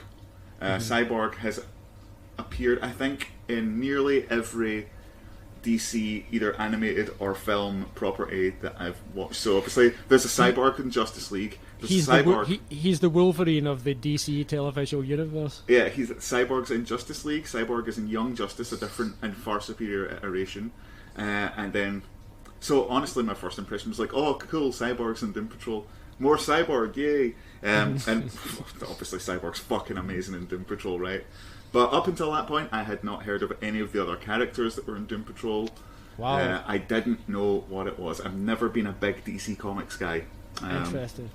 Well, as we discussed in our very first episode, I was never really a big DC Comics guy either. I mean, I was growing up, I was like 95% a Marvel guy, plus like British comics that I was reading as well. The only DC I read growing up, like when I was a young kid, was first of all was the New Teen Titans at the time when Marv Wolfman and George Perez were in charge, which classic, still love it. And then well, I was a wee bit older. I kind of got into Alan Moore's Swamp Thing for a while, with absolutely no knowledge at that time that Alan Moore, you know, what was an actual literary genius who was doing all kinds of very literary things with the comic form. I had no idea about that at the time. I just thought it looked really cool. And then when I was a wee bit older, by the time I got to secondary school, for any American listeners out there, we only have 2 schools over here, not the 3 schools that because you guys have what? So elementary, then middle school, then high school. And I don't know how those things work. But over here we have primary school and secondary school, and primary school ends right about age 11, 12. And then you're in secondary school until you leave, usually about 16, 17 years old. And so by the time I was starting secondary school was just about the time that Grant Morrison was just about, I think it was still in his first year of Doom Patrol, maybe the second year. And I ended up picking that up just because I recognised Grant Morrison's name from his work in 2000 AD. And I went into it not really knowing anything about the characters. I should say, actually, the only reason I didn't read a lot of DC comics growing up is because this was back in the days when you used to get your comics from the newsagent. That's how old we are, kids. For people outside the UK, a newsagent is, as the name suggests, a shop that sells newspapers and magazines. Basically, like a small convenience store for American listeners. It's where you used to get your newspapers delivered from. I used to get 2000 AD delivered when I was younger. It came with, like, I think the Saturday papers or something. Yeah, same here. And I used to get my Marvel comics delivered the same way. But my newsagent didn't really stock much in the way of DC comics. I never really read it. The only reason I started reading Teen Titans was I think that was literally the only DC title I used to see regularly in my local newsagent. Which I'm quite glad about. It could have been worse. Could have ended up with Blue Beetle. I don't know. But yeah, Doom Patrol. A Blue Beetle burn there. A blue-balled Blue Beetle. Blue Beetle is a great character in Young Justice. I'm just going to defend the Young Justice portrayal of Blue Beetle. I'll change it to Booster Gold then. Carry on. So, yeah, and Doom Patrol was one of the other few DC titles that actually showed up in my local newsagent, and so I picked it up because of Grant Morrison's name. And I would say, out of all the comics that I read at that time, Grant Morrison's Doom Patrol was probably the #1 comic that I insisted on continuing to read despite not understanding it. Because Grant Morrison packed so many references in there to, like, you know, psychology and surrealist art and, you know, beat literature and stuff that was way over my head as a 12-year-old kid. But the writing, the dialogue, the relationships between the characters was so engaging. And Richard Casey's artwork I really enjoyed as well. I enjoyed just the kind of general zaniness of it. And also this was at a time when DC were just putting out what they called their Prestige format. If you remember what that was, which is bizarre to think it was called Prestige now, because now, of course, all comics are printed on glossy paper. But back then, certainly when I was growing up, it was your dirty newsprint paper was pretty much the standard for comics, and then DC released the Prestige, which was still basically kind of rough paper, but without all the ink blots and stains that you got otherwise. And so it seemed very fancy, and I remember picking it up going, oh, this is amazing. And it's just as well they did, because Richard Casey's art really popped on that cleaner paper. And certainly now when you look at the collected editions on the glossy paper, it's like, man, imagine reading this in the old newsprint. It just would never have worked. But yeah, that was my history with Doom Patrol. I stopped reading it, I think, just about roundabout when Grant Morrison stopped writing. And Rachel Pollack, I believe, was the writer who took over next. And it wasn't out of any... I didn't have anything against Rachel Pollack. I was just at a point, I think Grant Morrison stopped writing, was it 92 or 93? So I'd have been 15, 16 years old at that time, and I wasn't really that interested in reading comics at that point, or at least not your big two. Anyway, I was still reading 2000 AD, and I was still reading indie comics and stuff. And around that time, you could still get your Grant Morrison fix in 2000 AD. That was still around, he was writing for it at the time as well, right? That's absolutely true, although, as a side note, he ended up producing some of his worst ever work for 2000 AD in the 90s. I'm just going to come out and say it, that Grant Morrison's work on Judge Dredd is some of the worst Judge Dredd material in existence. It is absolutely honking, but avoid at all costs. I actually have a problematic relationship with Grant Morrison, because I either love his work or I absolutely despise it, and there is never any in between. I don't know how you find him as a writer. I can't think of anything that Grant Morrison wrote that I've particularly despised. Like, if you were to tell me specific Judge Dredd storylines that he wrote, Inferno was the major story he and Mark Miller co-wrote, and it is stinking. Okay. Fair enough. Man, I know this is about Doom Patrol, but when you just look at the people who wrote for 2000 AD, fuck. Oh yeah, no, it's a smorgasbord of incredible comic talent. I mean, it was the springboard for so many major careers in the comics industry. It's kind of crazy. But that's for our 2000 AD episode that will happen sometime on the other side of Never. Yep. But yeah, so I did have history with the characters, and so I was intrigued to check Doom Patrol, the show, out as soon as I heard it was a thing. But I never really got around to it, and the reason I didn't get around to it is because I had a really solid impression that anything that DC did in the film and television world was kind of bad. And so I stayed away from it for that reason for quite some time. And the weird and quite funny thing is, I stayed away from it so much that I actually had no idea who was even in the show.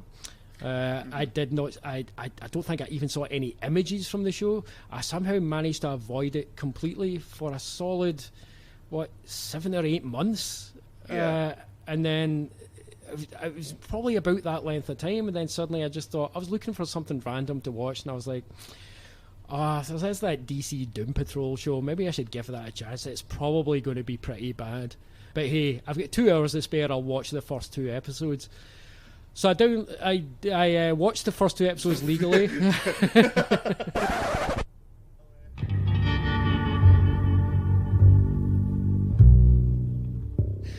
I 100% legitimately watched all of these episodes legally, and that's how you should do it, listeners. So I watched the first 2. And first of all, I had no idea Diane Guerrero was in this show. And I love Diane Guerrero. And I loved her as Maritza Ramos in Orange is the New Black. I loved her in Jane the Virgin. She's a great actor, and she's awesome. I love everything about her. And as soon as she appeared, as her name appeared on screen, I was like, what? How did I manage to stay away from the show? What the hell? And then Brendan Fraser, I was like, what? Is this 1995? And then, of course, your man, Timothy Dalton. I was like, is this the best show ever? And this is before it had even begun. And this is before it says, and Alan Tudyk. I don't have as much a relationship with Alan Tudyk, because you obviously know him from the Joss Whedon spaceship vehicle, Serenity. Firefly being the Firefly, TV show, rather. Serenity being the film based on it. That shows you how much I know my Whedon. Yep. Firefly, the best show ever directly ripped off from Cowboy Bebop.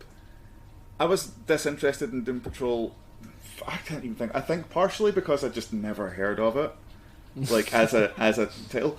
But I will tell you one thing: had I known, and this is a weird reason to really want to watch something, right? But had I known it was produced by Greg Berlanti, I would have been all over that shit like a dog eating chips. Everything Greg Berlanti touches is gold. Give me a flavour. What's he been responsible for? Greg Berlanti is responsible for the DC TV universe. He is behind The Flash, Arrow, Supergirl, Black Lightning, all of those like CW DC shows, which, whether you're a huge fan of them or not, they are, I mean, they're very glossy network TV. Every city is filmed in Toronto, that kind of thing, you know. But they're just entertaining across the board. That guy can produce great TV. Even before I'd seen Doom Patrol, I was of the opinion that they shouldn't have given the film universe to fucking Zack Snyder. They should have given it to Greg Berlanti and been like, do this but with a budget, you know. Yeah, I knew nothing really about the kind of creative figures behind the show itself, and it's only been since watching the show that I've learned anything about them at all. Now the showrunner on this show is Jeremy Carver, and he formerly of Supernatural, and my only experience with Supernatural is I subtitled a few episodes of it at work. And I very rarely subtitle things where after having subtitled, I'm like, I want that time back. But Supernatural was one of those shows I was like, I don't know who watches and enjoys this show or why, but, you know, bless them.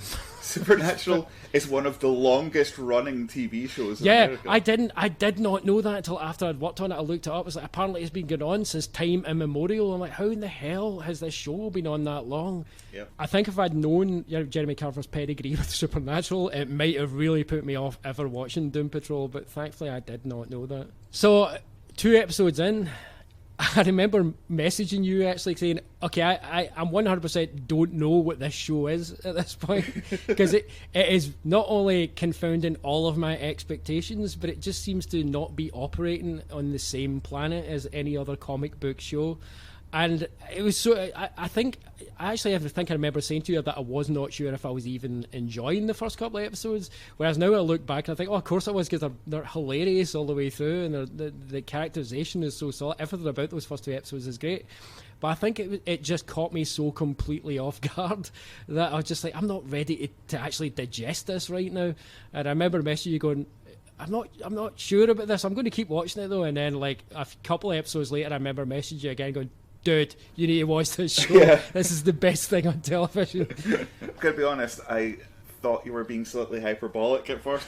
I assumed that I was like, well, if Craig says it's good, I'm probably going to enjoy it, but he's probably just thinking, oh, this is better than I expected. I didn't realise that you were being 100% accurate when you said it was fucking amazing. No hyperbole. Yeah. This show did so much for me in a short space of time. Within the first few episodes, and I don't know whether you echo this, I suspect you probably do, but within the first few episodes I was completely in love with these characters. I was completely in love with this universe in a way that I don't know if I've really experienced very much with TV shows. I'm going to just invoke our holy trinity of TV shows here. I think Mr. Robot and Twin Peaks are the only other 2 shows where I've had this kind of reaction, where it's enveloped me so quickly into a world that's so unique and so fully realised that it's irresistible, and everything about it. After a few episodes with each of those shows, I kind of want to live in that world. Like, even the most horrendous aspects of those shows, I want to live in that world. I want to really breathe that air. I want to feel what the characters are feeling. There's something that's so magical about the way these shows are put together that, they cast whatever spell over me. It just works, which is wild because each of those shows is completely different for each other in certain ways. But in some ways they do have similarities, which I'm sure we can get into. But it was very quickly. It was one of those shows where I was like, I just want to spend so much time in this world with these characters. I just want to hang out with these characters and just for all this mad shit to happen. And it was like when you're a kid and you find your favourite cartoon show, and that becomes your identity when you're a young kid. You know, this show really kind of invoked that for me. It was like the adult it is essentially an adult cartoon in the best possible way. Yeah, it's madcap nonsense aimed specifically at an adult audience. It was 100% that vibe that I remember as a kid, like when I really got into a certain comic or a certain cartoon, that I would pester my mom and say, I want that T-shirt that has those characters on it. I want that lunchbox. I entirely got that vibe with Doom Patrol. I was like, man, I just want everything to do with this TV show. In fact, there is that episode even in the first season where we see Mr. Nobody and he's got the Doom Patrol doofy and all the Doom Patrol merchandise. And I'm like, I want that stuff. I want that stuff to be real. I'm totally getting that from my bedroom. One of the things the show, before we dive deep into the characters and whatnot, I will say one thing this show actually did achieve for me. It really reignited my love for the old Grant Morrison run on the comic. One of the things the show does really well is that it resists trying to adapt Grant Morrison's run too literally, but it very faithfully incorporates elements that are very true to his run, but they piece it together in a way that all of these elements from different storylines and in different parts of Grant Morrison's run, they've reordered and they've placed them all within a larger storyline that they've clearly mapped out this storyline that they wanted to tell that's in some way independent of Grant Morrison's run, but they've found ways to incorporate all of these great key elements from his run in ways that are not just signposts. They're actual crucial parts of the story.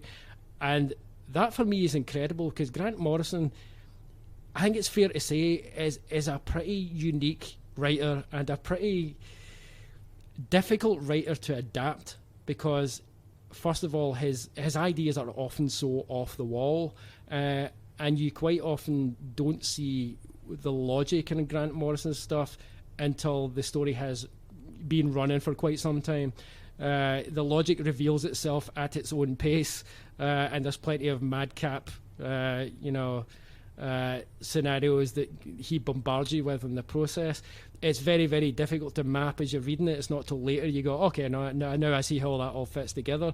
I think it's incredible what the writers of the show did, where they had this very clear linear story that they wanted to tell, and somehow incorporated all of those elements from Grant Morrison's run in a way which benefited their linear story and did not actually do anything to damage the integrity of the original ideas. Yeah, it's an incredible achievement to adapt something so wild into something that's also so palatable. I mean, it really reignited my love for the comic, and to the extent that I now own all 3 Doom Patrol omnibuses that I've bought in the last year, like the big thick hardback jobs. So there's the Silver Age omnibus, which collects all the original Arnold Drake stuff from the 60s, which, by the way, by Silver Age standards is properly bonkers. And then there's the Bronze Age stuff, which collects the stuff from the 70s to the 80s, which is largely Paul Kupperberg was the writer, which introduces a lot of the second generation characters like Lodestone, and in fact a few of those characters are referenced in the episode Doom Patrol from season 1. And then the third volume, which collects all of Grant Morrison stuff, and they're each giant. And I bought all of them because I thought, man, I love this show. Has just made me love that whole franchise so much. I just want to go and dive back and do a deep dive into that stuff. And one of the things that made me realise was they had not just channeled Grant Morrison's run. There's a lot of references to the Arnold Drake stuff as well. And by the way, the Arnold Drake material, and for any listeners who don't know, Arnold Drake is the original creator of Doom Patrol. And the original Doom Patrol is just Robot Man, Larry Traynor, and Rita Farr.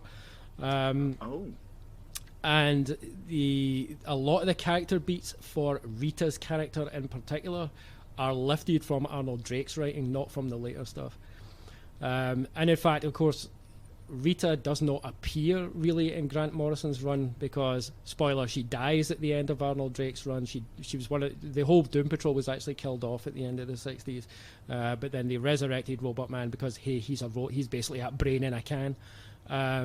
And then they subsequently resurrected Larry, although he went through different incarnations, but it did eventually come back as Larry.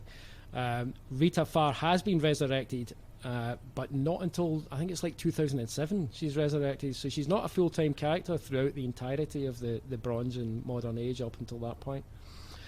But anyway, that's a comic aside. But yeah, it really struck me the amount of work they did in going back and really researching each of those eras and picking and choosing which parts they wanted to incorporate into the story. It's pretty breathtaking stuff. Doom Patrol is an absolute goldmine for content, though. I mean, there are so many zany ideas going on there, and I think the thing we do need to talk about, if we're going to talk about the concept of Doom Patrol, is that, now you know I'm a big X-Men guy. Oh yeah. So when I was growing up reading my Marvel comics, which were my main thing, the X-Men were always my favourite, and they're still kind of my favourite. And when I was younger, I did kind of very much buy into that whole idea that they were the outcasts of the Marvel universe. But see, compared to Doom Patrol, the X-Men are basically, they're taking the Christina Braithwaite approach to you know, say we're not really superheroes, we're also hard done to. I mean, the X-Men get to hang out with the Avengers and the Fantastic Four and everyone else. Yeah, they're Doom really Patrol, considered part of the A class, you know.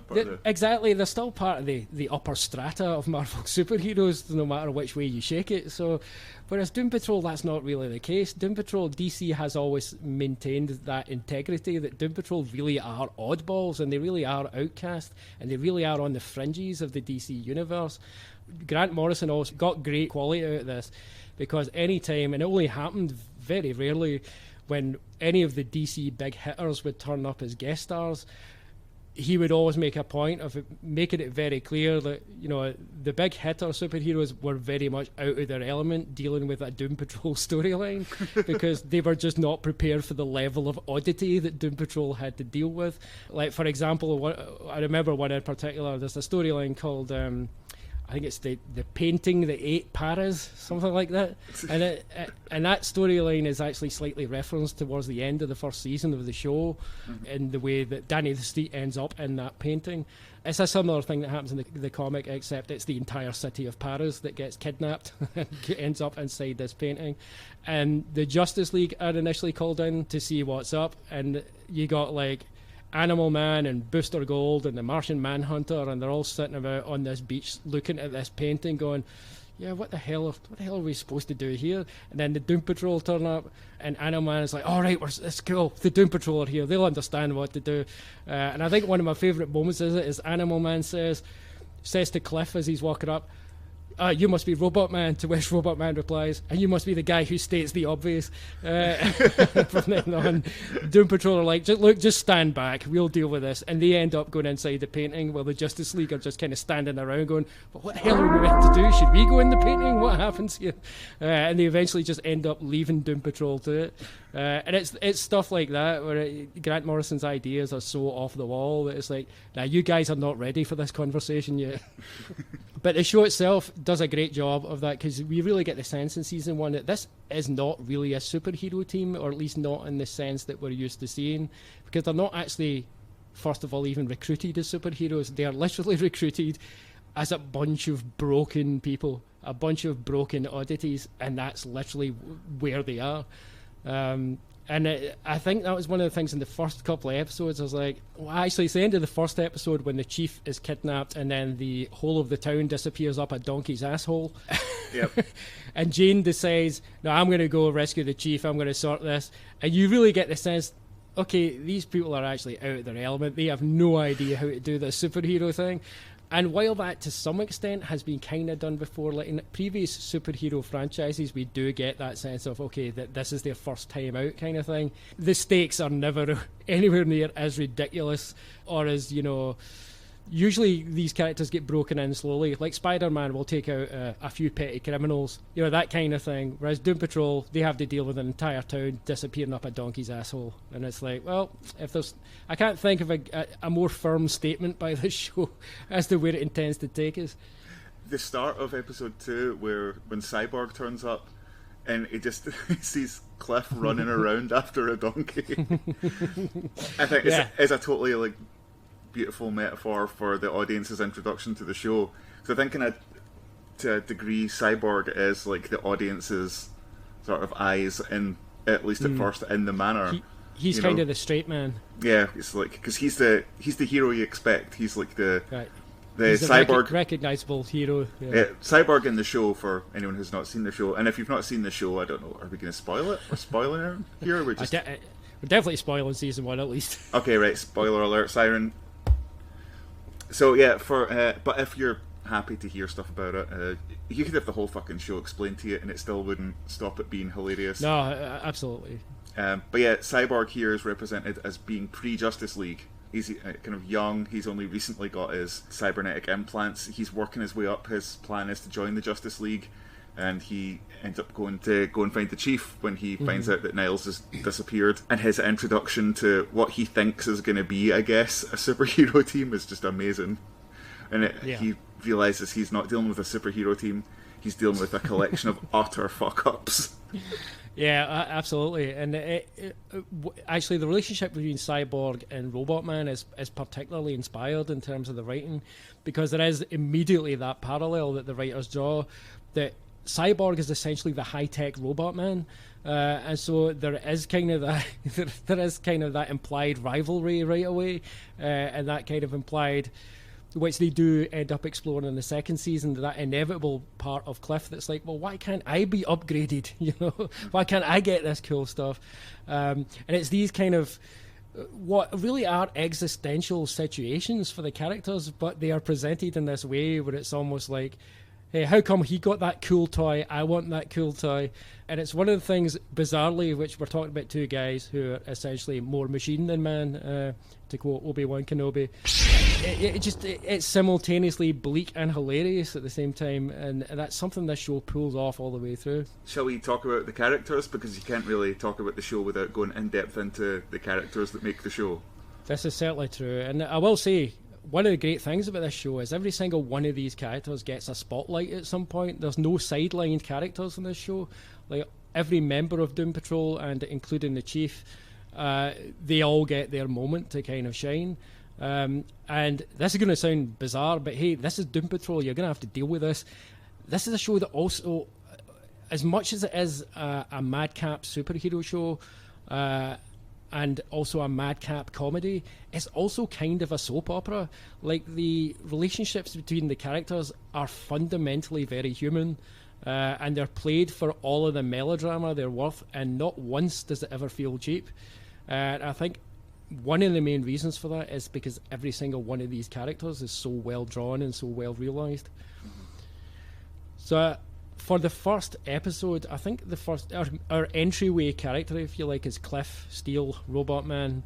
And it's an interesting choice, because in the comics, Cliff Steele is actually one of the original characters, one of the founding characters, so we've never really seen him be a newbie in the comics.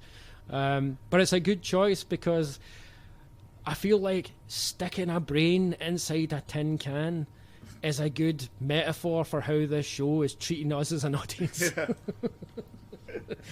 It's really just taking us out of our element and, you know, presenting a whole new reality that we're now absolutely ensconced in, and there's no getting out, but not because we're trapped, just because within one episode you don't want to leave. I know I don't want to leave.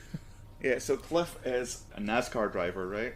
Who, after a serious car crash, Niles, the Chief, gets a hold of his brain and implants his brain into I guess it's a highly advanced by normal technological comparisons robot body, but compared to someone like Cyborg, Robot Man just looks janky as fuck. The thing about it is, it's like the design of that robot body is the kind of thing that somebody in the 1950s would have thought was futuristic. Mm-hmm. But now, it's like the only way you would create that as a robot would be as a joke. It's like, hey guys, I made a robot. It's like, it's like, clearly that's not a real robot. No way does that function. Or as a Halloween costume. That's the only way you would ever come up with this design. And it's so impractical. And it's one of the questions I was immediately wondering about as the show began, but I was not quite au fait with the tone of the show just yet. And I was like, how are they going to sell the idea that the Chief thought this was a good way to preserve a man's brain? Like, surely this is just a form of psychological torture. This is just insane. But, you know, within the space of that first episode, I was like, you know what, fine, I'm running with it. The show is running with it, I'm running with it. The thing about Cliff is that he is a bit of a douchebag, and he never really stops being a douchebag, but over the course of the series he becomes a very lovable douchebag. He's a bad husband, a flawed, violent, heavily drinking man, but not technically a bad father. He's clearly loves his kid as well, but he knows, even at that stage, he knows he's being a shitty dad. Right, yeah, I think that's the thing. He's got a conscience right from the start. Yeah. he's addicted basically to this shitty lifestyle that he's built for himself. And it's not a shitty lifestyle. He's rich by this point. He's become a successful driver, but he is just he's like addicted to being a dickhead, basically, to being this douchebag he's addicted character. to the hedonism, and he recognises that it is self-destructive. But it's one of the, like, you do get people who are just self-destructive, and Cliff is just one of those people. He just can't accelerate towards that cliff edge, if you'll pardon the pun. Well, it's one of the more tragic things about his character is that as you go on through the series and you learn more about his backstory, the night he quote unquote dies in the car crash is the night he makes the firm decision to try and rebuild his life and save his marriage and basically preserve what he has and get his life back on track, and then he's a brain in a pure stupid looking robot from that point on. And Cliff, from then on, is kind of a ball of frustration throughout the show. And there is something just about having Brendan Fraser's voice over the image of that clunky robot body when he's in his most aggravated expressions of frustration that is never not funny. But at the same time, also pitiable at points, and you do find yourself really feeling sorry for this ridiculous-looking robot with this angry voice. Brendan Fraser knocking it out of the park in terms of the voice acting. It's so expressive, and the way they've linked up his voice with Riley Shanahan's movements. It's great stuff, man. It's like ballet. It's so well put together. It's great, man. Brendan Fraser, his work is fucking genius, man. There's a guy that can do anything. It made me forget, being a Gen Xer, as we were talking about earlier in the episode, I forgot from the 90s how varied Brendan Fraser could be, because you always just think of him as being like Encino Man.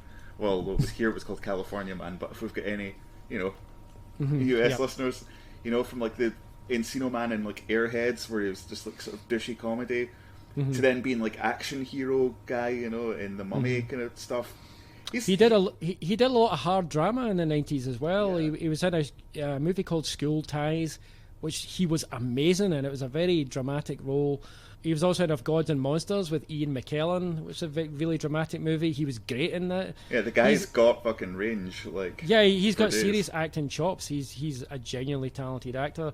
And it's one of those things, he did get a bit typecast, just as the kind of humorous action hero later in his career. And then when Hollywood decided they'd exhausted that, he kind of got swept aside, which is a pity. It's one of those things that does happen to actors time to time. But no, he does have serious range, and he's actually bringing so much of that dramatic pathos to his performance as Cliff Steele, and it's really paying off. So good. Next, we're introduced to Rita. It is Rita, yeah. Yep. She is one of the most well-realised characters on this show, and almost every character on this show is perfect in terms of how they're realised. I think the balance of the kind of very put-on 1950s melodrama queen, that stuff works really well in a way that, seeing the hands of a lesser actor and the lesser writers, that's the kind of thing that could easily fall down, easily become very formulaic and just tiresome. I never tire of Rita on this show. I've only grown to love her more as the show has gone on. And I think the masterstroke they've managed to pull off here is that you sense that there is, of course, the cliche about anyone who presents this persona as Rita does. It's obviously artificial. There's some element that it's just used to try and conceal her own insecurities and her own injuries and that kind of thing. So, as much as that's a cliche, I've never seen that particular kind of arc done as well as I have on this show. And I'm including any serious drama you can name. None of it comes close. And I think April Bowlby is doing such an amazing job in this role. I think to be able to maintain that very stiff facade that Rita has, and also continually inform us through the nuance of her performance that it is a facade, and maintaining that ridiculous kind of mid-Atlantic accent the whole time, and all the mannerisms, like the very sharp movements, and man, it's amazing. Give her the awards already. She's so good. I always liked Rita from the start, but Rita is possibly my favourite character in the show. But now, man, I fucking love it. April Bowlby is just incredible in that performance. And you're right, it might seem like a sort of cliche trope, but she does it like she's the first person to do it. The show presents it so well. Yeah. And also, I guess they have the advantage of they're able to show like extreme physical manifestations of when her facade cracks, Yeah, exactly. Yeah, that's a good point, and it's something. Yeah, they do get a lot of mileage out of that. The interesting thing about that is it's very easy in a lot of these kind of shows for the special effects to do the work, and Doom Patrol never does that. In fact, it's been very sparing with the way in which it shows Rita go full blob or full stretchathon. And in fact, her stretch power is something she's been continuing to try to master right all the way through season 2. So they're really playing a long game with that, and it's really paying off. But one of the things I like about it is when they do like the odd, like when Rita loses her composure and so she gets the droopy face. There's no way the show would sell that to me if it wasn't for April Bowlby's performance. Because the way she physically wilts when that stuff happens is so full of tragedy every single time that I'm like, oh, poor Rita. It hurts every time. And also, she never runs screaming from a room if her face starts to melt. She does that sort of social awkward, just trying to hide it, like you're covering up, like you've just realised you've got a cold sore or a zit or something. You're like... That's exactly it. It's exactly that vibe. It's so well realised. So then we next meet Larry. Larry Traynor, played by Matt, the most handsome man on television, Bomer. Although we should point out it's not Matt Bomer under the bandages, because as I have kind of joked before, there's no way that man does not have in his contract a clause that says I will not cover my handsome face. Matthew Zuck is the actor who portrays Larry whilst in the bandages, but Matt Bomer plays him whenever we see his face. And obviously Matt Bomer's doing the voice. Yep. Man, he's great. It's the perfect realization of this character, because this, see if you'd asked me before I saw this show, how cool would it be if they had a character on screen that you could never see their face and they're wrapped in bandages constantly?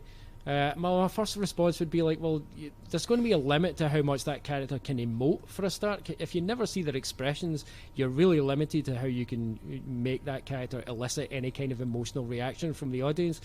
And hypothetical me, I'm going to slap him in the face there because he's clearly an idiot. Because he's never seen Matthew Zuck's physicality combined with Matt Bomer's voice acting. Man, they are really doing the work. It is incredible just how well it works. It should not work, man, and that's something I'm going to say about almost every facet of the show, is that it should not work. But yeah, it's you know what is quite remarkable about Matthew Zuck's performance is, you're right, he does do quite a lot of demonstrative acting, but somehow it's done in a way that it doesn't seem like pantomime, it doesn't seem like kind of vaudeville acting. It seems subtle enough that it seems real, you know? It balances perfectly with the vocal performance, like, just thinking of every time he just like shrugs a little or deflates a little, right. It's just, it's heart-wrenching. It communicates so much with just a sag of his shoulders.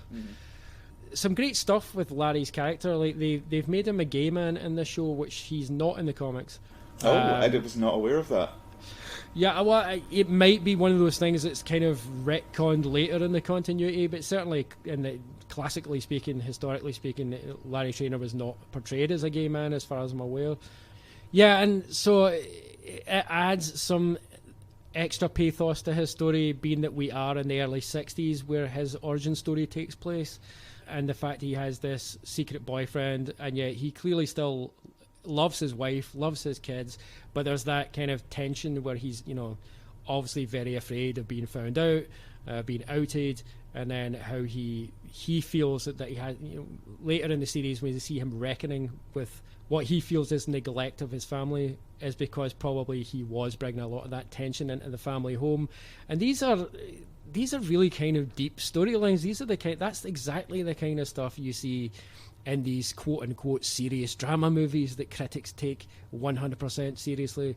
And this show is doing all of that work, and it's not missing any of the key beats, and it's still doing it in the context of a show that is the funniest, zaniest comic book show that one could ever conceive. Again, I don't know how they've managed to get that balance right, but I'm trying to pick a flaw in this portrayal of this character, and there isn't, and that's probably something I'm going to return to again, talking about every facet of this show. Possibly the decision to make him gay was part of, there is a lot of complicated history that character goes through, and there's a point where the negative spirit possesses a Russian cosmonaut called Valentina Vostok, who we did actually see in season 2 of this show, made a brief appearance, but in the show she has a separate negative spirit. it's kind of difficult to explain in that Grant Morrison way, but they kind of end up combining personas, and so that it ends up being known as a character called Rebus, who has the appearance of Larry Trainor, but has both physical, feminine and masculine physical aspects. So it might be that they're attempting to channel some of that at the early stages where they were writing the show, but who knows. Either way, they've pulled off some great writing with that character, and all the decisions they've made with that character I think have been absolutely spot on. They've really served the story. And he looks like an American hero. Like his character's outward portrayal. Yeah, man. Apple pie as fuck. Yep. Yeah, 100%. We have to talk about the Chief, of course. I'm going to say it. Played by the best James Bond actor, Timothy Dalton. Yeah, I totally agree, and I don't have much of a dog in that race because I'm not really a James Bond guy. In fact, I kind of hate James Bond, but I do think he was perfectly cast in that role. Dalton's amazing. I always enjoy him in just about everything, and he's been in a lot of terrible shit. Oh yeah, mm-hmm. But he's always watchable. Probably my favourite Timothy Dalton performance prior to Doom Patrol is in 1980's Flash Gordon, which, by the way, if you think that is a bad movie, I'm sorry to tell you that your opinion is bad and you should feel bad. I will die on that hill. Flash Gordon is a great movie. Will you die on that hill, or will you die on that hill? Oh, buzzing. But he does have one of my... Now, that's a movie that's chock full of quotable ham lines, but he has my favourite one. And the reason I like it so much is because I maintain to this day that it was ad-libbed, and it's towards the end of the movie when Prince Baron is helping Flash and the other characters kind of fight against Ming, and they break into that kind of communication center, and Dalton zooms in first, and he says, and I quote, "Freeze, you bloody bastards!" And it's an explicit pause between "freeze" and "you bloody bastards," and every time I see it, I'm like, you totally ad-libbed that, Dalton. And Mike Hodges was like, you know what, I'm keeping that, that's good. Good note. But yeah, he is embodying the Chief in a way that I don't think any actor could do this character justice now that I've seen Dalton portray it. No, actually, I believe I mentioned to you in a previous episode that I watched the first seasons of Titans. Yeah. Right, and there is that Doom Patrol episode, but it's not Dalton playing the Chief. Oh. Because he wasn't cast until they did the show, and it's another actor playing the Chief. And every time he was on screen, I was like, boo! Bring me my Dalton. And that episode is actually a lot of fun. It's one of the brighter moments of that show. But any time the non-Dalton was on screen, I was very upset. I think the last thing I saw Timothy Dalton in before Doom Patrol was probably Doctor Who. He was a guest star in a couple episodes of that's right. Doctor Who. Yeah, I think he played fucking what's his name? Rassilon. Yeah, that's right. And it was like, holy shit, Dalton's bringing some gravitas to Doctor Who. Let's say he does everywhere he just fucking drips gravitas. Oh, he really does, and in that classic British actor way that, you know.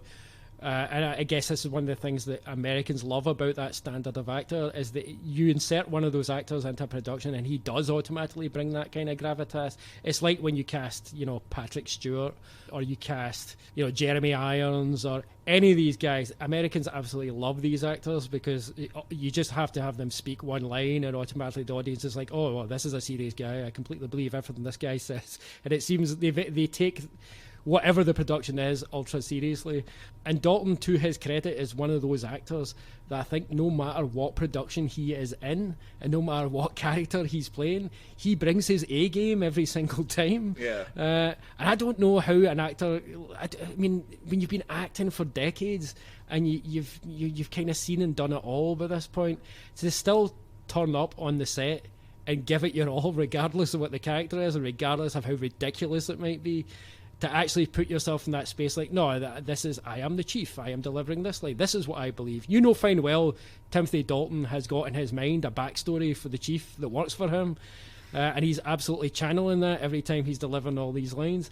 I think one of the reasons he's so perfectly cast as Niles Caulder is because Niles Caulder, and this is certainly true in the comics and absolutely true in Grant Morrison's run, is that he does appear as that benevolent form of authority, but does have that sinister undercurrent. And there are not many actors better than Timothy Dalton to convey that kind of mixture. Yeah. I think there are particular moments in the show where the words he's saying and what his eyes are doing are completely different things. Yes, that's actually an excellent point. Yeah, yep. He's got a very warm smile, but it's one of those smiles, the more you look at it, you kind of think, wait, is there a sinister edge to that smile? And as you say, I remember actually back when he played James Bond, I remember several at the time critics pointing out, oh, this is clearly a colder version of Bond, because, you know, Timothy Dalton has those steely blue eyes of a killer, and it's one of those things that people kept pointing out, and it is one of those things that you cannot help but notice. He does have those really pale eyes, and it's like, yeah, there is something a wee bit cold about that. So even when he's smiling his warmest smile, there's always that edge, and I think it bore fruit on this series. Yeah, it really played into the character. He's got those steely blue eyes of a bloody bastard. Steely blue eyes of a bloody bastard.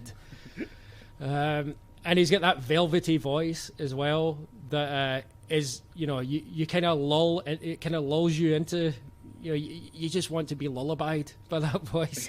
But at the same time, when he immediately turns and he shouts and he gets a bit aggressive. Freeze, the bloody bastards! Sense of chill, don't you? Yeah, he's got all the things going on. It's perfect casting, and he is 100% bringing his A game.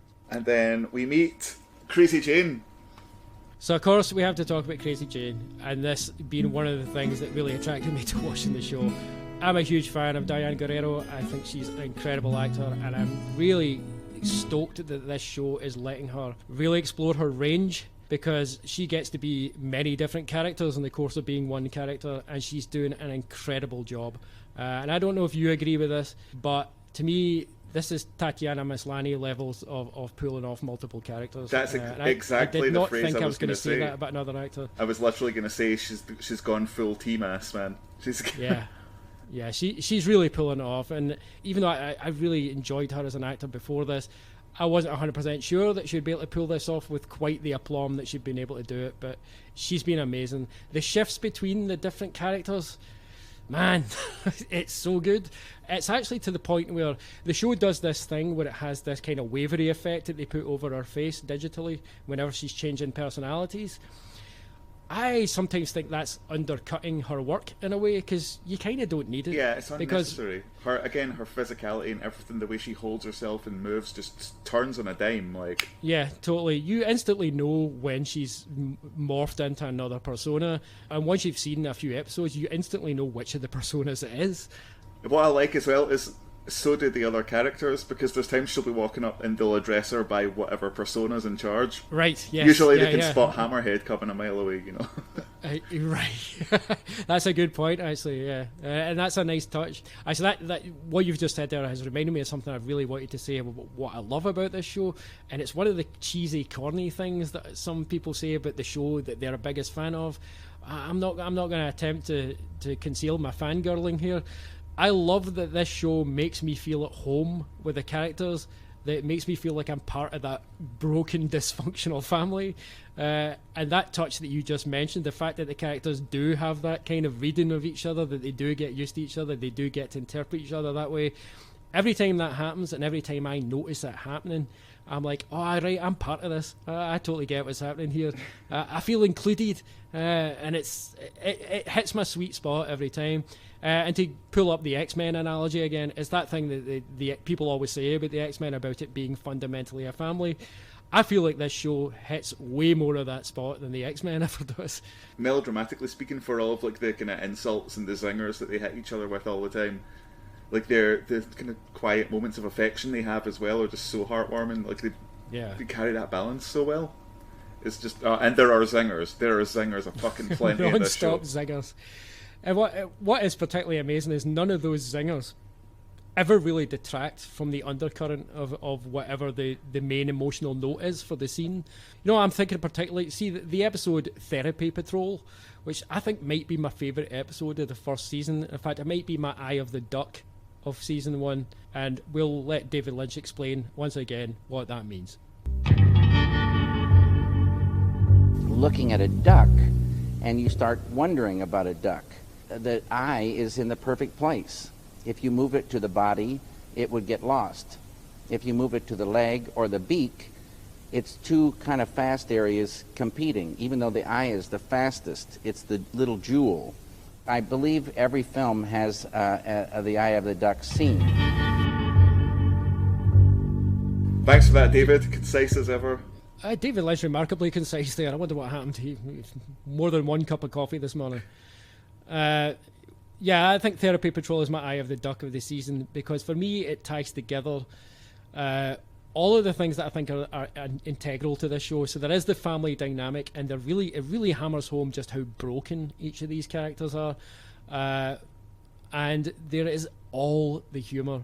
And somehow none of those aspects undercuts any of the others. They all work perfectly together, and that is a major feat of writing.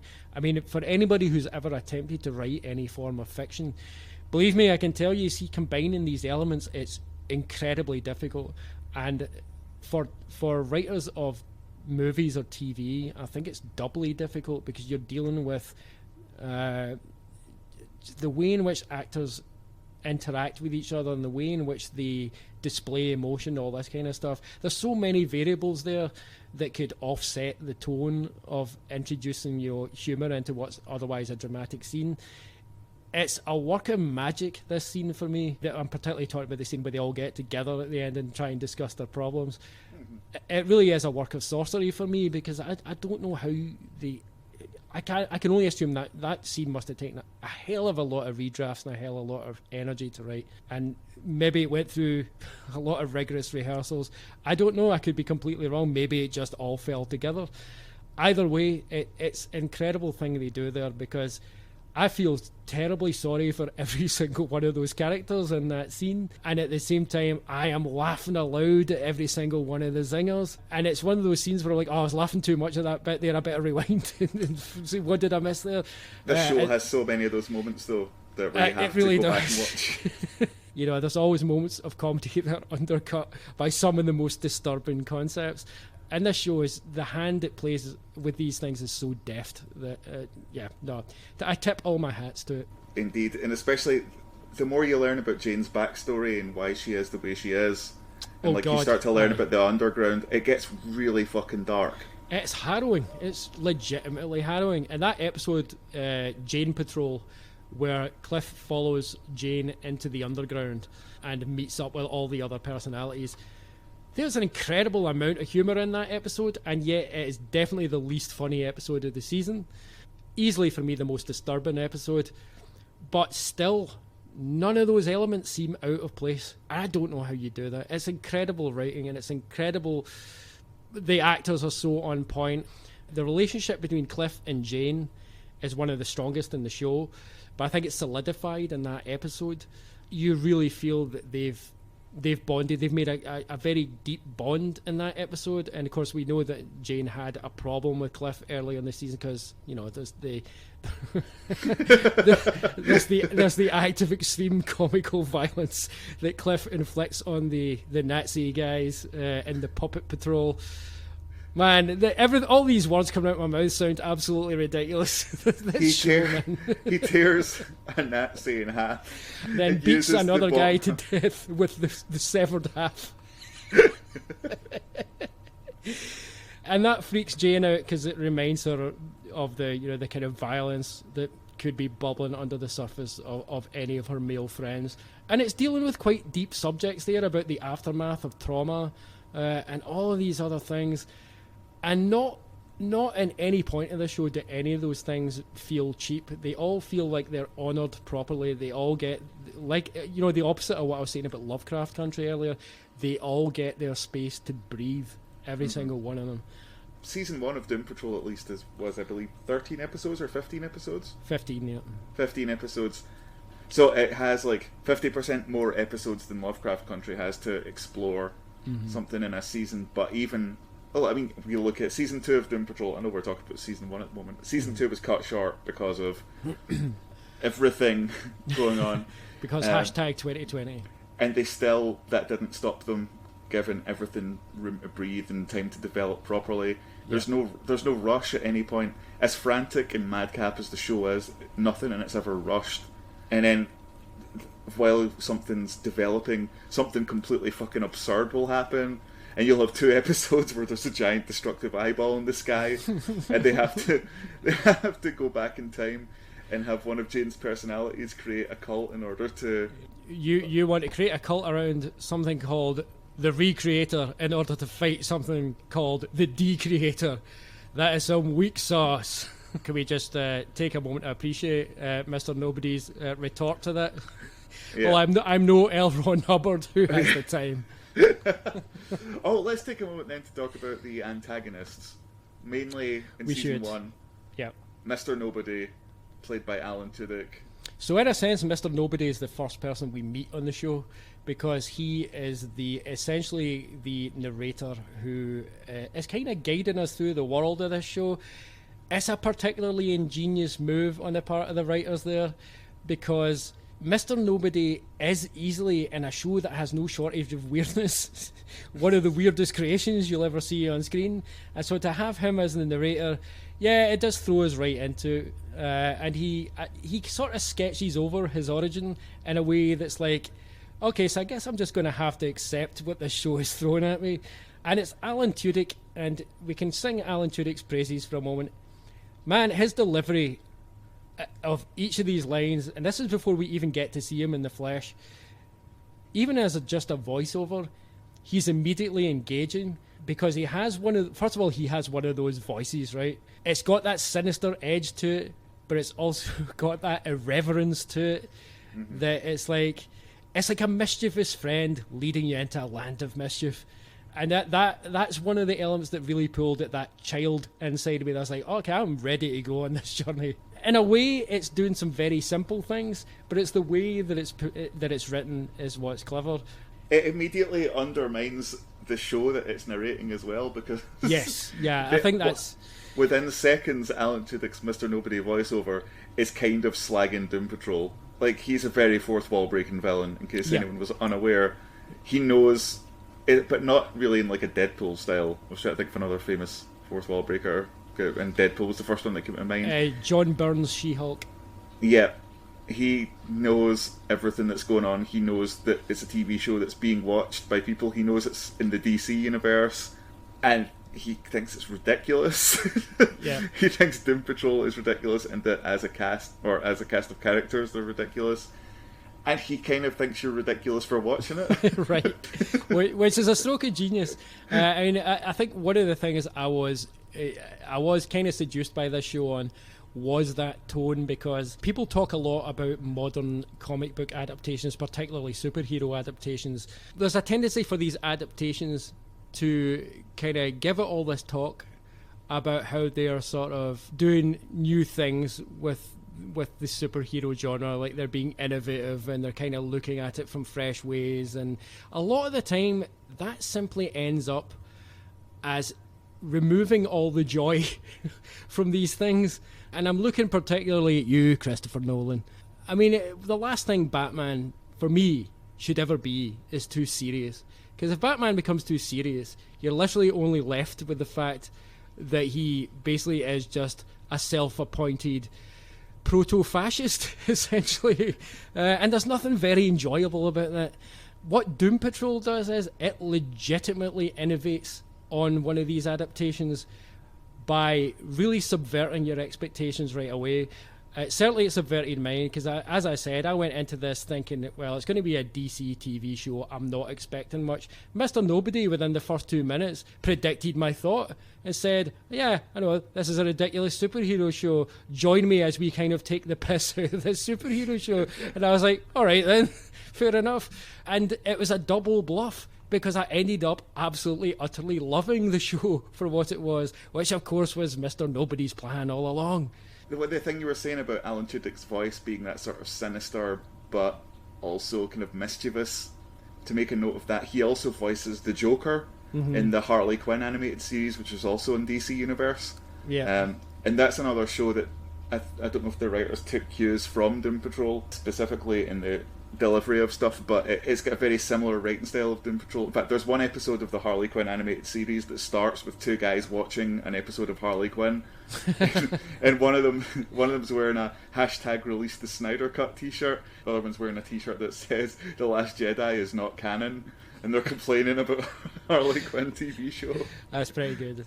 They actually, to segue onto season 2 of Doom Patrol for a second, they do actually make a reference to the fact that Alan Tudyk is a voice on that show, because when they end up back in the painting and they bump into the Beard Hunter, and they ask, "Where's nobody?"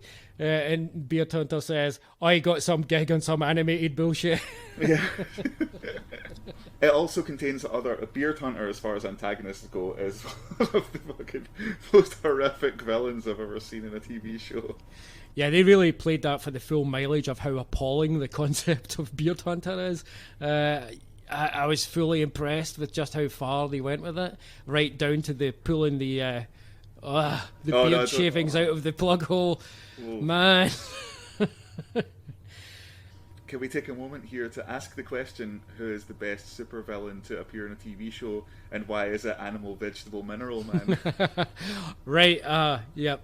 And Animal Vegetable Mineral Man is a Silver Age character, incidentally. He first appears in Arnold Drake's Doom Patrol. Shit. Yep. And looks much like that.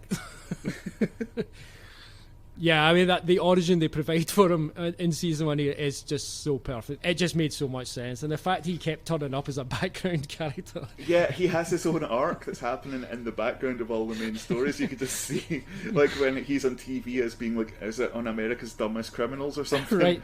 You see him trying to hold up a convenience store, Yeah, and his dinosaur head's attacking him. Yeah, and the fact he's wearing a stocking over his face as well. How many other guys around here have dinosaur heads? It's pretty incredible. And later in the series, you see his autobiography being advertised and stuff. That's the part as well where he's shot outside court, and the reporter says, "Fortunately, he was shot in the minerals and so survived."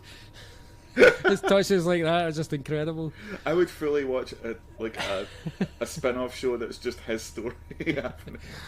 But I really dig this idea that he's got this whole other arc that's just taking place off the page, if it was a comic kind of thing.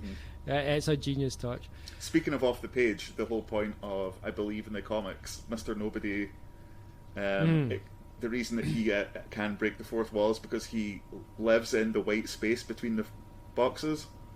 Right, yeah, and that's something that Grant Morrison explores in great detail in his run, and they do incorporate it here.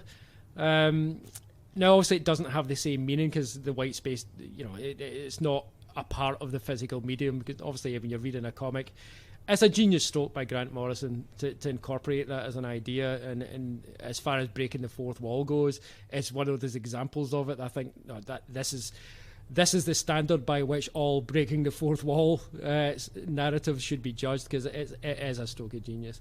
But it does not. Obviously, they could not make it quite the same way for the for the TV show. But they do reference it because the whole their entryway into the white space is through the comic book, where they see where Flex Mentallo is supposed to be, and then they have to go and rescue Flex, which is a whole other story. Man. And Flex has to flex them into the white space. Now, all of this stuff, how did this ever make it onto our TV screens, James? Because this stuff I'm saying out loud right now, all of it is absolutely ridiculous in the most beautiful way. Flex Mentallo, his superpower is he flexes his muscles and reality changes. We're living in a time where that's a reality. That's what you can get on your TV now. I don't know if it would have ever gotten off the ground if it had been on like a normal cable network. I don't think HBO would have paid for a series of Doom Patrol. I think it had to start on an app or like on a streaming service that was entirely owned by DC and Warner Brothers, where they had no one telling them, you can't experiment your shit. They could just go, right, what have we got? We've got Doom Patrol, we've not done anything with it yet, I guess we'll give that a shot. Or we've got Teen Titans, or you know. And it's only once there's a success there, when stuff gets proven to be successful. To go off on a quick tangent here, in terms of things picking up stuff that's successful they wouldn't otherwise have, I've spoke at great length about my love of Dungeons and Dragons, and specifically Critical Role, the podcast where people play. During the run of Critical Role, as it started to get more and more successful, they formed their own company and stopped working with Geek and Sundry after Geek and Sundry was bought over by a bigger corporation. But that's another story altogether. because all of the cast work in animation, they're all voiceover actors and stuff, and they were like, we think this would make a good animated series, like get like a limited animated series run. And they started approaching streaming services and networks to pitch it, and no one would touch it with a fucking 10-foot pole. They were like, it's a D&D game, we're not doing that as an animated show, fuck off. And it's not like they were just turning up, but every member of the cast has worked on like major stuff. Like one of the guys, Sam Riegel, directs stuff for Disney, like directs animation and stuff. So, you know, they've got ins, but no one was going near it.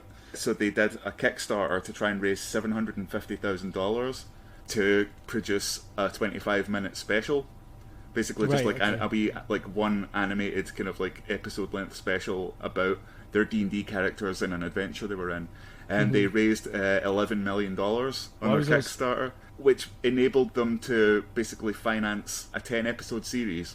Off the back of that, Amazon have bought 2 further series from them.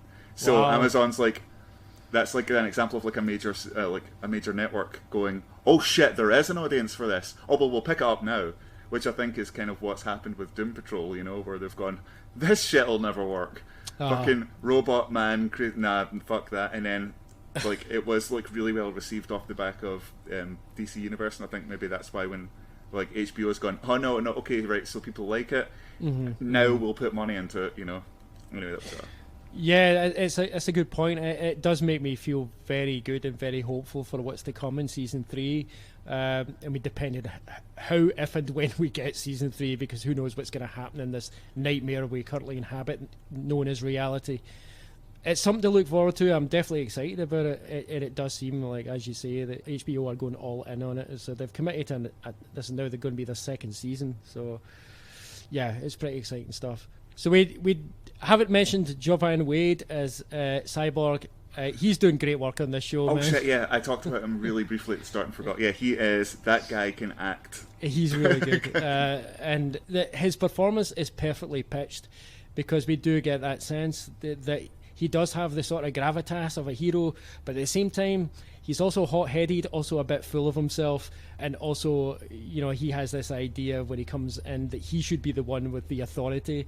And of course, Doom Patrol are so irreverent that it absolutely drives him insane that he's not able to wield any authority. And again, it's one of those kind of classic, it's a dynamic that's been done so many times. This show makes such great use of it, though. Again, back to the cast, they all have such great chemistry with each other that I really enjoy watching Jovan Wade get so aggravated by the other members of Doom Patrol. It's one of my many pleasures on this show. As a character, the great thing is, the more he starts to realise that he's broken, the more he starts to sort of fit in with the group. It's a really nice transition. Because at first he's using phrases like briefing in 10, and they're all like, what the fuck are you talking about? Yeah, he's coming out with all the military speak, and they're just like, cool story, bro. Yeah, especially like Rita is especially resistant to being part of a superhero team. There's even the point in, I think it's either episode 1 or 2, where cause she kind of, it's weird, she has a sort of control over Larry, because they've been there the longest, I guess. Yes. And she's just like, no, we're not the ones who solve problems. We're not the heroes. Come back inside. Yeah, and that arc in the first season for Cyborg, when he does start to realise and does start to accept that no, this actually probably is the right home for him, because he is that bit broken, and there is that kind of self-loathing that they start to explore with Cyborg, which, again, man, it's major melodrama, and they explore it perfectly. And the writing and Jovan Wade's performance really sell it. And again, not once does it lose grip on the fact that this is still a ridiculous superhero character who is part robot. One of my favourite Cyborg moments in season 1 is when he's able to access his Tinder profile, or whatever the name of it is. Yes. And it seems like, it starts off a little series of like funny, no thank you, no thanks, haha, kind of, and then it just gets so heartbreaking when he starts to realise, like when he sends like the picture of himself, he's doing all the typical trying to get the good angles and lifting the shirt and stuff. Yeah. And he sends a picture of himself to the girl he's been talking to, and then Gred fucking spies on her, and you can see her on the bus receiving the picture, and her reaction to seeing that he's basically like got all these cybernetic implants. It's a legitimately harrowing moment. Yeah, it's another example of the show perfectly balancing the humour and the harrowing. And he doesn't even really say anything during that scene. He just does it all through facial acting, which, given that half of his face is covered in like exactly like cyborg prosthetics, man, Van Wade just Plus, he's pulling a different accent as well. I didn't even realise he wasn't American. Yeah, he's British. Yeah. Yep. Give that guy all the awards. Give everyone in the show all the awards. In fact, I would give it 9 awards out of 9. Now, speaking of complex characterization, we cannot talk about that without going back to the Chief and the revelation about the Chief, which I suspected was coming all season 1 just because I knew where Grant Morrison went with that character, and I could tell they were channeling a lot of that material. So when it turns out that the Chief is in fact directly responsible for each of the kind of tragedies that resulted in every member of the Doom Patrol ending up where they are, this man was handled so well, it's crazy. Because this is if there's any moment where this show, no matter how well it had done everything prior, could have still fallen down, it was at this point. Because it really all depended on how the writers decided to sell to us how the other characters were either going to abandon Niles or were going to continue in some way supporting him. And then they ended up doing both. And the way they did it was actually pretty clever, because each of those characters is allowed to have their moment where they kind of go down on a spiral after this revelation, and they're eventually drawn back by Mr. Nobody, because Mr. Nobody, being Mr. Nobody, is simply not satisfied with having won. And to go back to Alan Tudyk's performance for a moment, I think one of my favourite moments in all of season 1 is we see him just sitting around getting drunk in the white space and just clearly becoming very discontent that he now has no purpose. And then Ezekiel the cockroach and God, what's the name of the rat? Admiral Whiskers, there we go. In fact, I believe Mr. Nobody in fact declares, "Admiral Whiskers, I love that guy." And they kind of form a triumvirate of evil. Was it called the Brotherhood of Evil Animals? I cannot even express the delight I felt in that final episode where, and we've not even talked about Danny the Street yet, but the Doom Patrol are called into Danny the Street, where Mr. Nobody, it seems, has bitten off rather more than he can chew, because Ezekiel is now a giant. There's so much going on in this scene for this final battle scene. And it's incredible, that scene gives us all the final battle elements that we want and need, and yet somehow does something entirely different. Never in a million years did I expect I would ever watch a show in which a giant cockroach attempts to seduce a giant rat, and the giant rat declares, "I'm going to spread you like the plague." And that this would be a satisfying denouement for a final battle. It's because it's vital that they passionately kiss. Yeah. And that can only happen through Mr. Nobody's narration causing it to happen. It's fucking genius. That show is so good. Let's talk about Danny the Street. Now, Danny the Street is crazy enough and groundbreaking enough as a character in the comics. And when Grant Morrison came up with that idea, who the fuck knows? Well, who knows the mind of Grant Morrison, really? But it is one of those strokes of genius. It's when Grant Morrison is at his best that he comes up with these ideas that are so out there, but the reason they work is because they have an element of humanity about them. And Danny the Street, while essentially a street, is presented as having a very human personality and having a very specific backstory. As they're described, Danny is a sentient genderqueer street. It's incredible stuff, and the show ramps this up. I believe in Grant Morrison's original run, Danny Street is not described as genderqueer, but Danny is, he is cross-dressing, and the idea that a street can cross-dress, what does that even mean? I mean, I'm assuming, I don't know how Grant Morrison's mind works, but I'm assuming at one point he just thought, Danny LaRue, that's funny, that's Danny the Street. Well, yeah, there's a character. That was the pun. That was the starting point. It was like, what if Danny LaRue was literally a street? And that was basically a whole madcap concept with so many rich subtexts just spiraled out of that one pun. And it's things like that I think Grant Morrison is particularly great at. That's when his writing is at its best for me. Danny the Street is one of his best, most rewarding inventions, and the version of it we see on screen could not be any more perfect for this show. I really want to live in Danny the Street. I really want to visit that place. Danny is a welcoming entity that just anyone who feels like they don't fit in society is welcome in Danny. And what are Doom Patrol if they're not those people? Yeah, if they're not the front guard of that concept. Yeah, absolutely. And that's certainly, as a kid growing up, for any kid growing up that's felt a bit awkward, a bit out of place for whatever reason, that's your dream, really, to have this dream place that not only is it a dream place that exists for you and people like you, but it can go anywhere, because Danny can teleport anywhere and have the geography around him accommodate him. I'm using him in this sense because I'm referencing Grant Morrison's run, but certainly they would be the correct pronoun in the series, the TV show. And also, at the moment, I truly fell in love with Doom Patrol because I loved that show. Like, I really enjoyed the show and I thought it was brilliant. But the moment I fell in love is when we first go into the cabaret in Danny the Street and cut to the feeling by Carly Rae Jepsen's playing. Which I was like, this fucking pushed show all is your brilliant. buttons. Yep.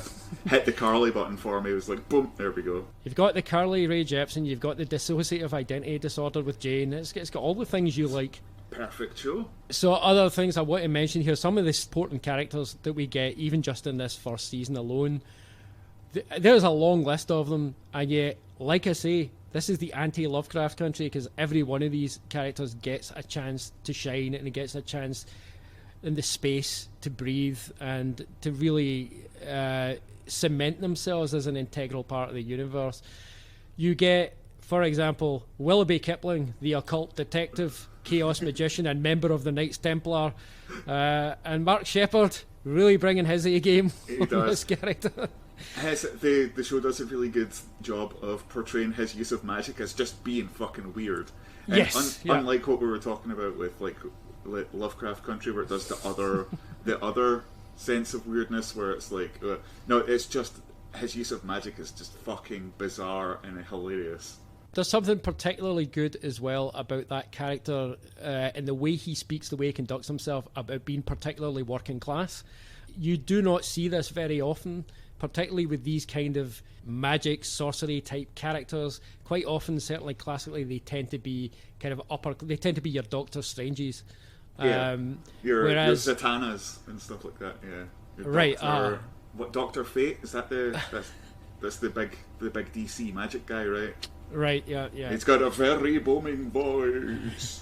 Well, Willoughby Kipling is here bringing some proper Del Boy vibes. It's Cockney as fuck. Yeah, I'm here for it. It's great stuff. He's a great example. In fact, something this show does a lot with all of these characters is they can be on the screen for a very short space of time, and yet in that short space of time, that character leaps off the screen, and you know what that character's about. And my gold standard for this, I know I've said this to you before, maybe I even said it in our first episode, I can't remember, but certainly when we do some more Twin Peaks chat, I'll say it again.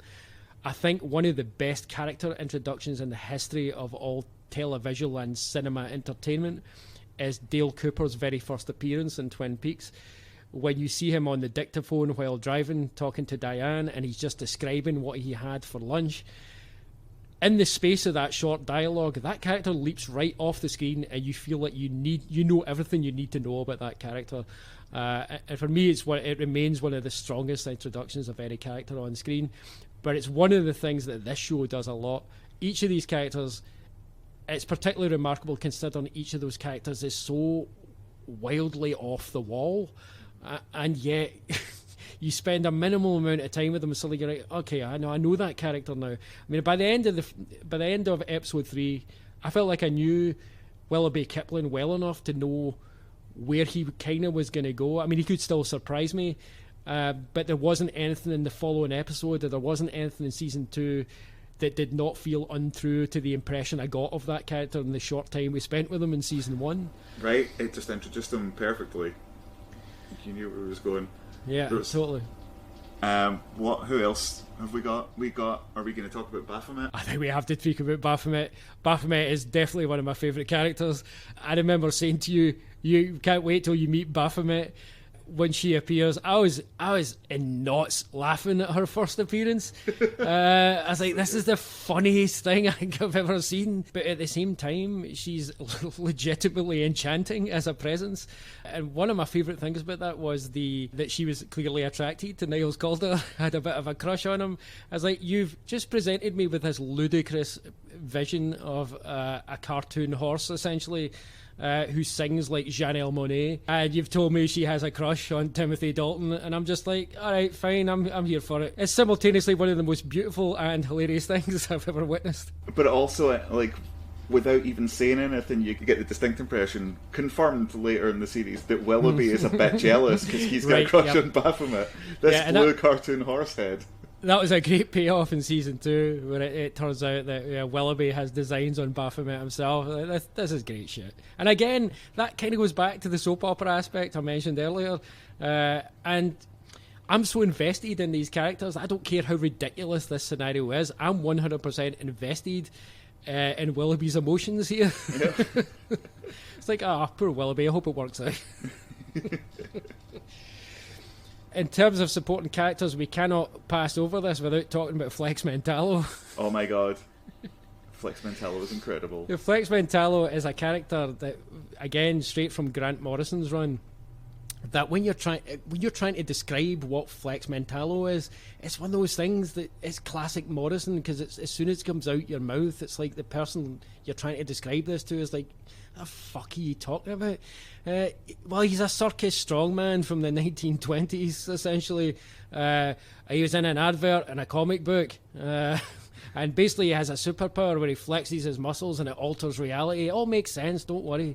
Devon Chandler Long is the actor's name, and facially, physically, you could not find a more perfect match for that character, because he's got one of those classically chiseled faces that even without the body is like, he looks like he belongs in that era. And the way he's able to deliver that kind of not quite as dumb as he appears form of all-American charm that's just perfect for that character. The way he played his amnesia and the prison stuff when they're in the ant farm. By the way, I don't know about you, but anytime I hear them say ant farm, I immediately think of Smooth Criminal. Captures everything that character needs to be. There's that element of naivety and, the kind of big soft bear aspect. Again, it speaks to the wholesomeness that this show can present really easily 100% under the most ludicrous circumstances. Yeah, no, totally. He's a great addition to the show, and I was so happy to see him when he turned up, and even albeit briefly in season 2. But when he turns up in season 2, he has repercussions which last throughout the whole season. Well, of course, we do get a smidgen of that in season 1. To go back to what we were saying earlier about when Doom Patrol have to travel into the white space to find Mr. Nobody, this whole scene, man, where Flex Mentallo quote-unquote flexes the wrong muscle and makes them all orgasm. Again, hilarious moment, but also simultaneously an uplifting moment in the episode. They're like, I'm glad they got that moment of happiness before they have to go do what comes next. And, there's also the underlying element of pathos and kind of sadness by the fact that Cliff, of course, cannot orgasm because he's just a brain in a can. And so, in order not to feel left out, he just pretends that he's orgasmed. It's like, touches like that are just incredible. It's what makes this show so truthfully human. It's so good. The original Doom Patrol in the episode Doom Patrol Patrol. Right. These are all characters from the comics, but they're a mixture of supporting characters from the Arnold Drake era and characters from Paul Kupperberg's run during the 70s and 80s. But the show did a clever job of repackaging them here, so they all seem like, fundamentally kind of 1950s, 60s characters.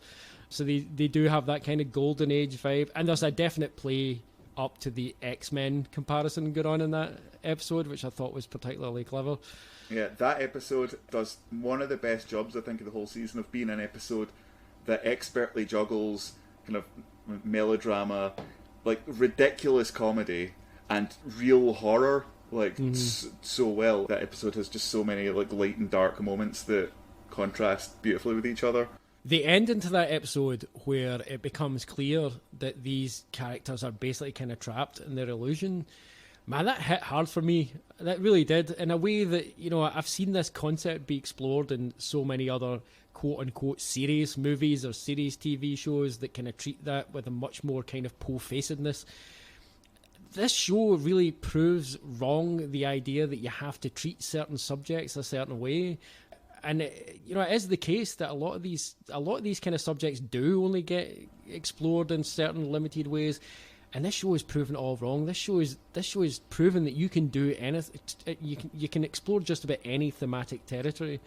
You can play it for laughs, and you can have the pathos, and you can do them at the same time. There are definitely ways to do it. I keep waiting for the show to put a foot wrong, and there's maybe things that maybe could be finessed slightly. There's nothing the show actually gets wrong per se.